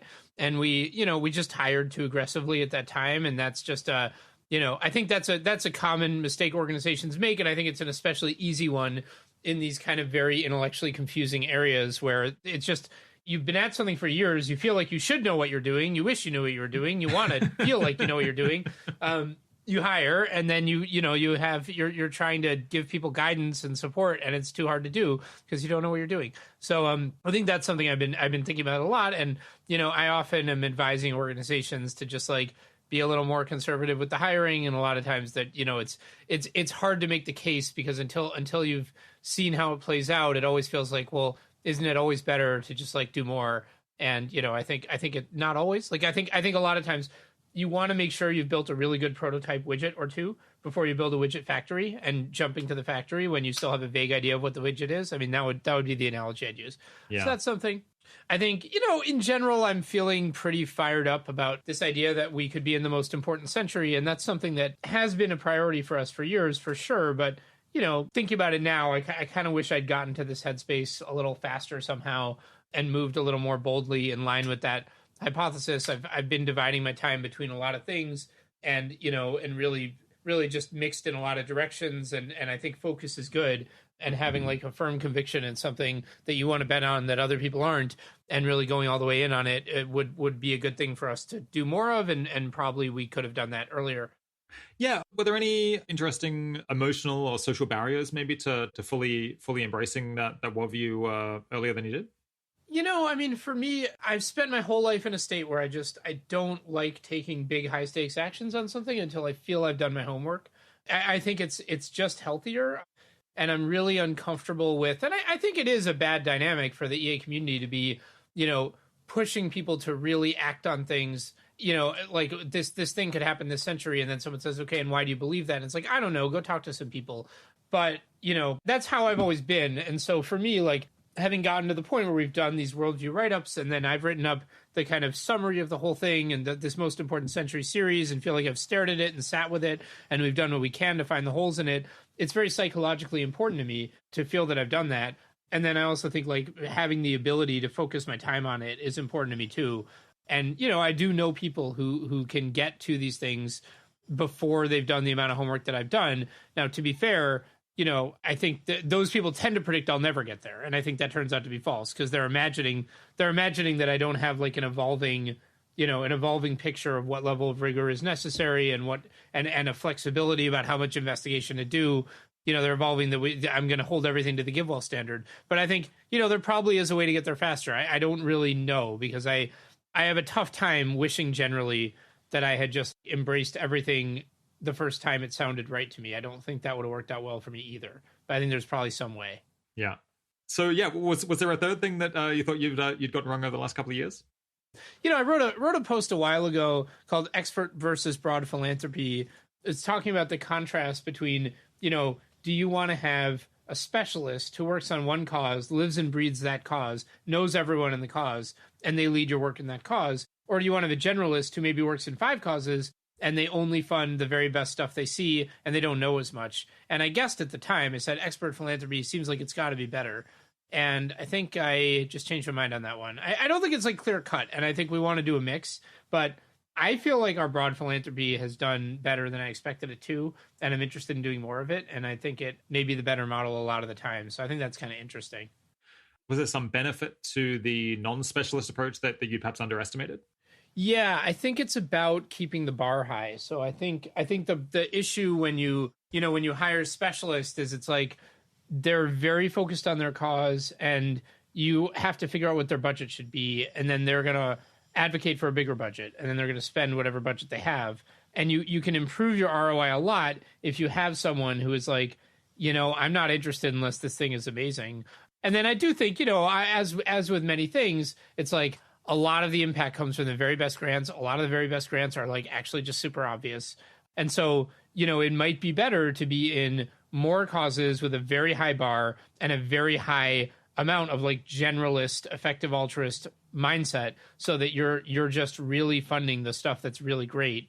And that might be worth some of the costs you get where it's true. I mean, you're not going to be as knowledgeable and you're going to miss stuff, but it's like maybe funding the most obvious stuff, the most amazing stuff from several causes is better than, going deeper on one. And then there's another piece of it too that, I've thought that a really important part of grant making is relationships, because you want people to feel comfortable telling you the truth and giving you honest feedback.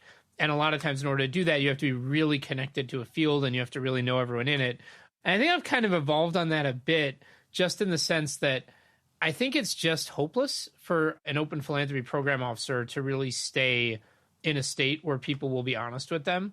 And because it's hopeless, you're not gaining as much as I thought you were gaining when you have someone who's really well networked. It's like, I wish it were different, but it's like, I used to think of it as like our expert is like a known person with friends, and our broad grant maker is like a weird person in an office that no one understands, but they're both going to be the second one. You have to find a way to have impact anyway. It's kind of a sad conclusion, but. Yeah. You're saying when someone's making big decisions on funding, like even their friends might understandably become reticent to start like criticizing an organization on the basis of like a rumor they heard, because now it's like a really significant thing, because that could like, you could totally change their funding just because you got something wrong. Exactly. It's just, the grant maker, lead grant maker is just they're a powerful figure, and people are going to be very careful with them. So the opportunity to get a lot of gossip and scuttlebutt, I mean, it may just not be there, or it may be, and there may just there need to be other ways to do it. Like a lot of times our more junior staff do better at that because they aren't as powerful, and that could be important. It's interesting. Okay, totally different topic. What's something you've been working on that isn't related to effective altruism or 80,000 hours or anything like that? I mean, I wouldn't say there's no relationship, but, my wife, Danielle, and I are having a kid soon. I think the kid will be here by the time this podcast goes up. So congratulations. We've been preparing for that and thinking about it. And, that's been a project and will be a big project. Yeah. You're excited? I suppose it'd be hard to say that you're not on the podcast, but I imagine you wouldn't be going into it if you weren't. Yeah. I mean, we're both excited to have a kid. It's not one of us pushing the other. I think I've heard that the first months, they can be very difficult and not necessarily very rewarding. And we've been trying to prepare for those coming months so that they're not worse than they have to be. So I've got some trepidation, obviously, and it's a big decision, but it's certainly excited. Danielle and I froze embryos before we started having the kid. I mean, she's pregnant the natural way, but we froze embryos, and that was an interesting experience. And I ended up doing a lot of research there too on just like the best way to do that. I learned that the standard clinic approach now seems to be like worse than the old approach. So they do this thing called ICSI, which is originally used for infertile males, and now they do it for everyone, and it seems worse. It seems worse for the kid if you can avoid it. So I learned that. I learned that it's better for both men and women to freeze, whether it's sperm or eggs, to do that earlier in life. You're going to get better quality gametes, and so I wish I had frozen mine earlier. I wish Danielle had frozen hers earlier, and any listeners, if you haven't frozen anything and you might want kids someday, I would encourage you to think about doing it. It's obviously a very different process for men and women, but I think for both, it's a good idea. Yeah. What's a new kind of possible global health and well-being cause area that would like most excite you? Not necessarily the most impactful, but one that's fun and enthusiasm-inducing. Yeah, I mean, the truth is I just have a lot of trust in that team, and I have a lot of sympathy with their mentality, which is just like, it's a numbers game. We're doing ROI calculations. We want to help the most people for the least money. We don't care what it is. It could be boring. I like the South Asian air quality thing just because I like things that are weird and that people don't normally talk about much. So, yeah, I mean, they're doing global aid advocacy too, which I think is great, but which is, it has less of that feel of like, hey, did you know that maybe a huge amount of the world's disease burden is coming from this pollution in South Asia that you never hear about, and it's actually a bigger issue than most of the stuff you do hear about. So I like it when they do stuff like that. I selfishly hope they keep doing it, but I don't really care. They could end up deciding that all the money should just go to bed nets, and that would be fine, and I'd be excited about it. Yeah. Yeah, talking about Daniela again, what do you think of Anthropic? Do you have any comments on a new organization?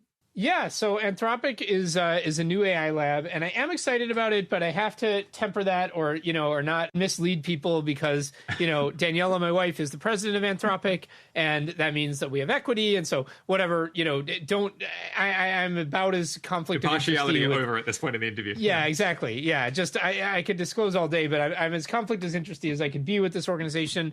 So the only thing I'll say is that, like, Danielle and I, are together partly because we share values and life goals. She is a person whose goal is to get a positive outcome for humanity from the most important century. That is her genuine goal. She's not there to make money.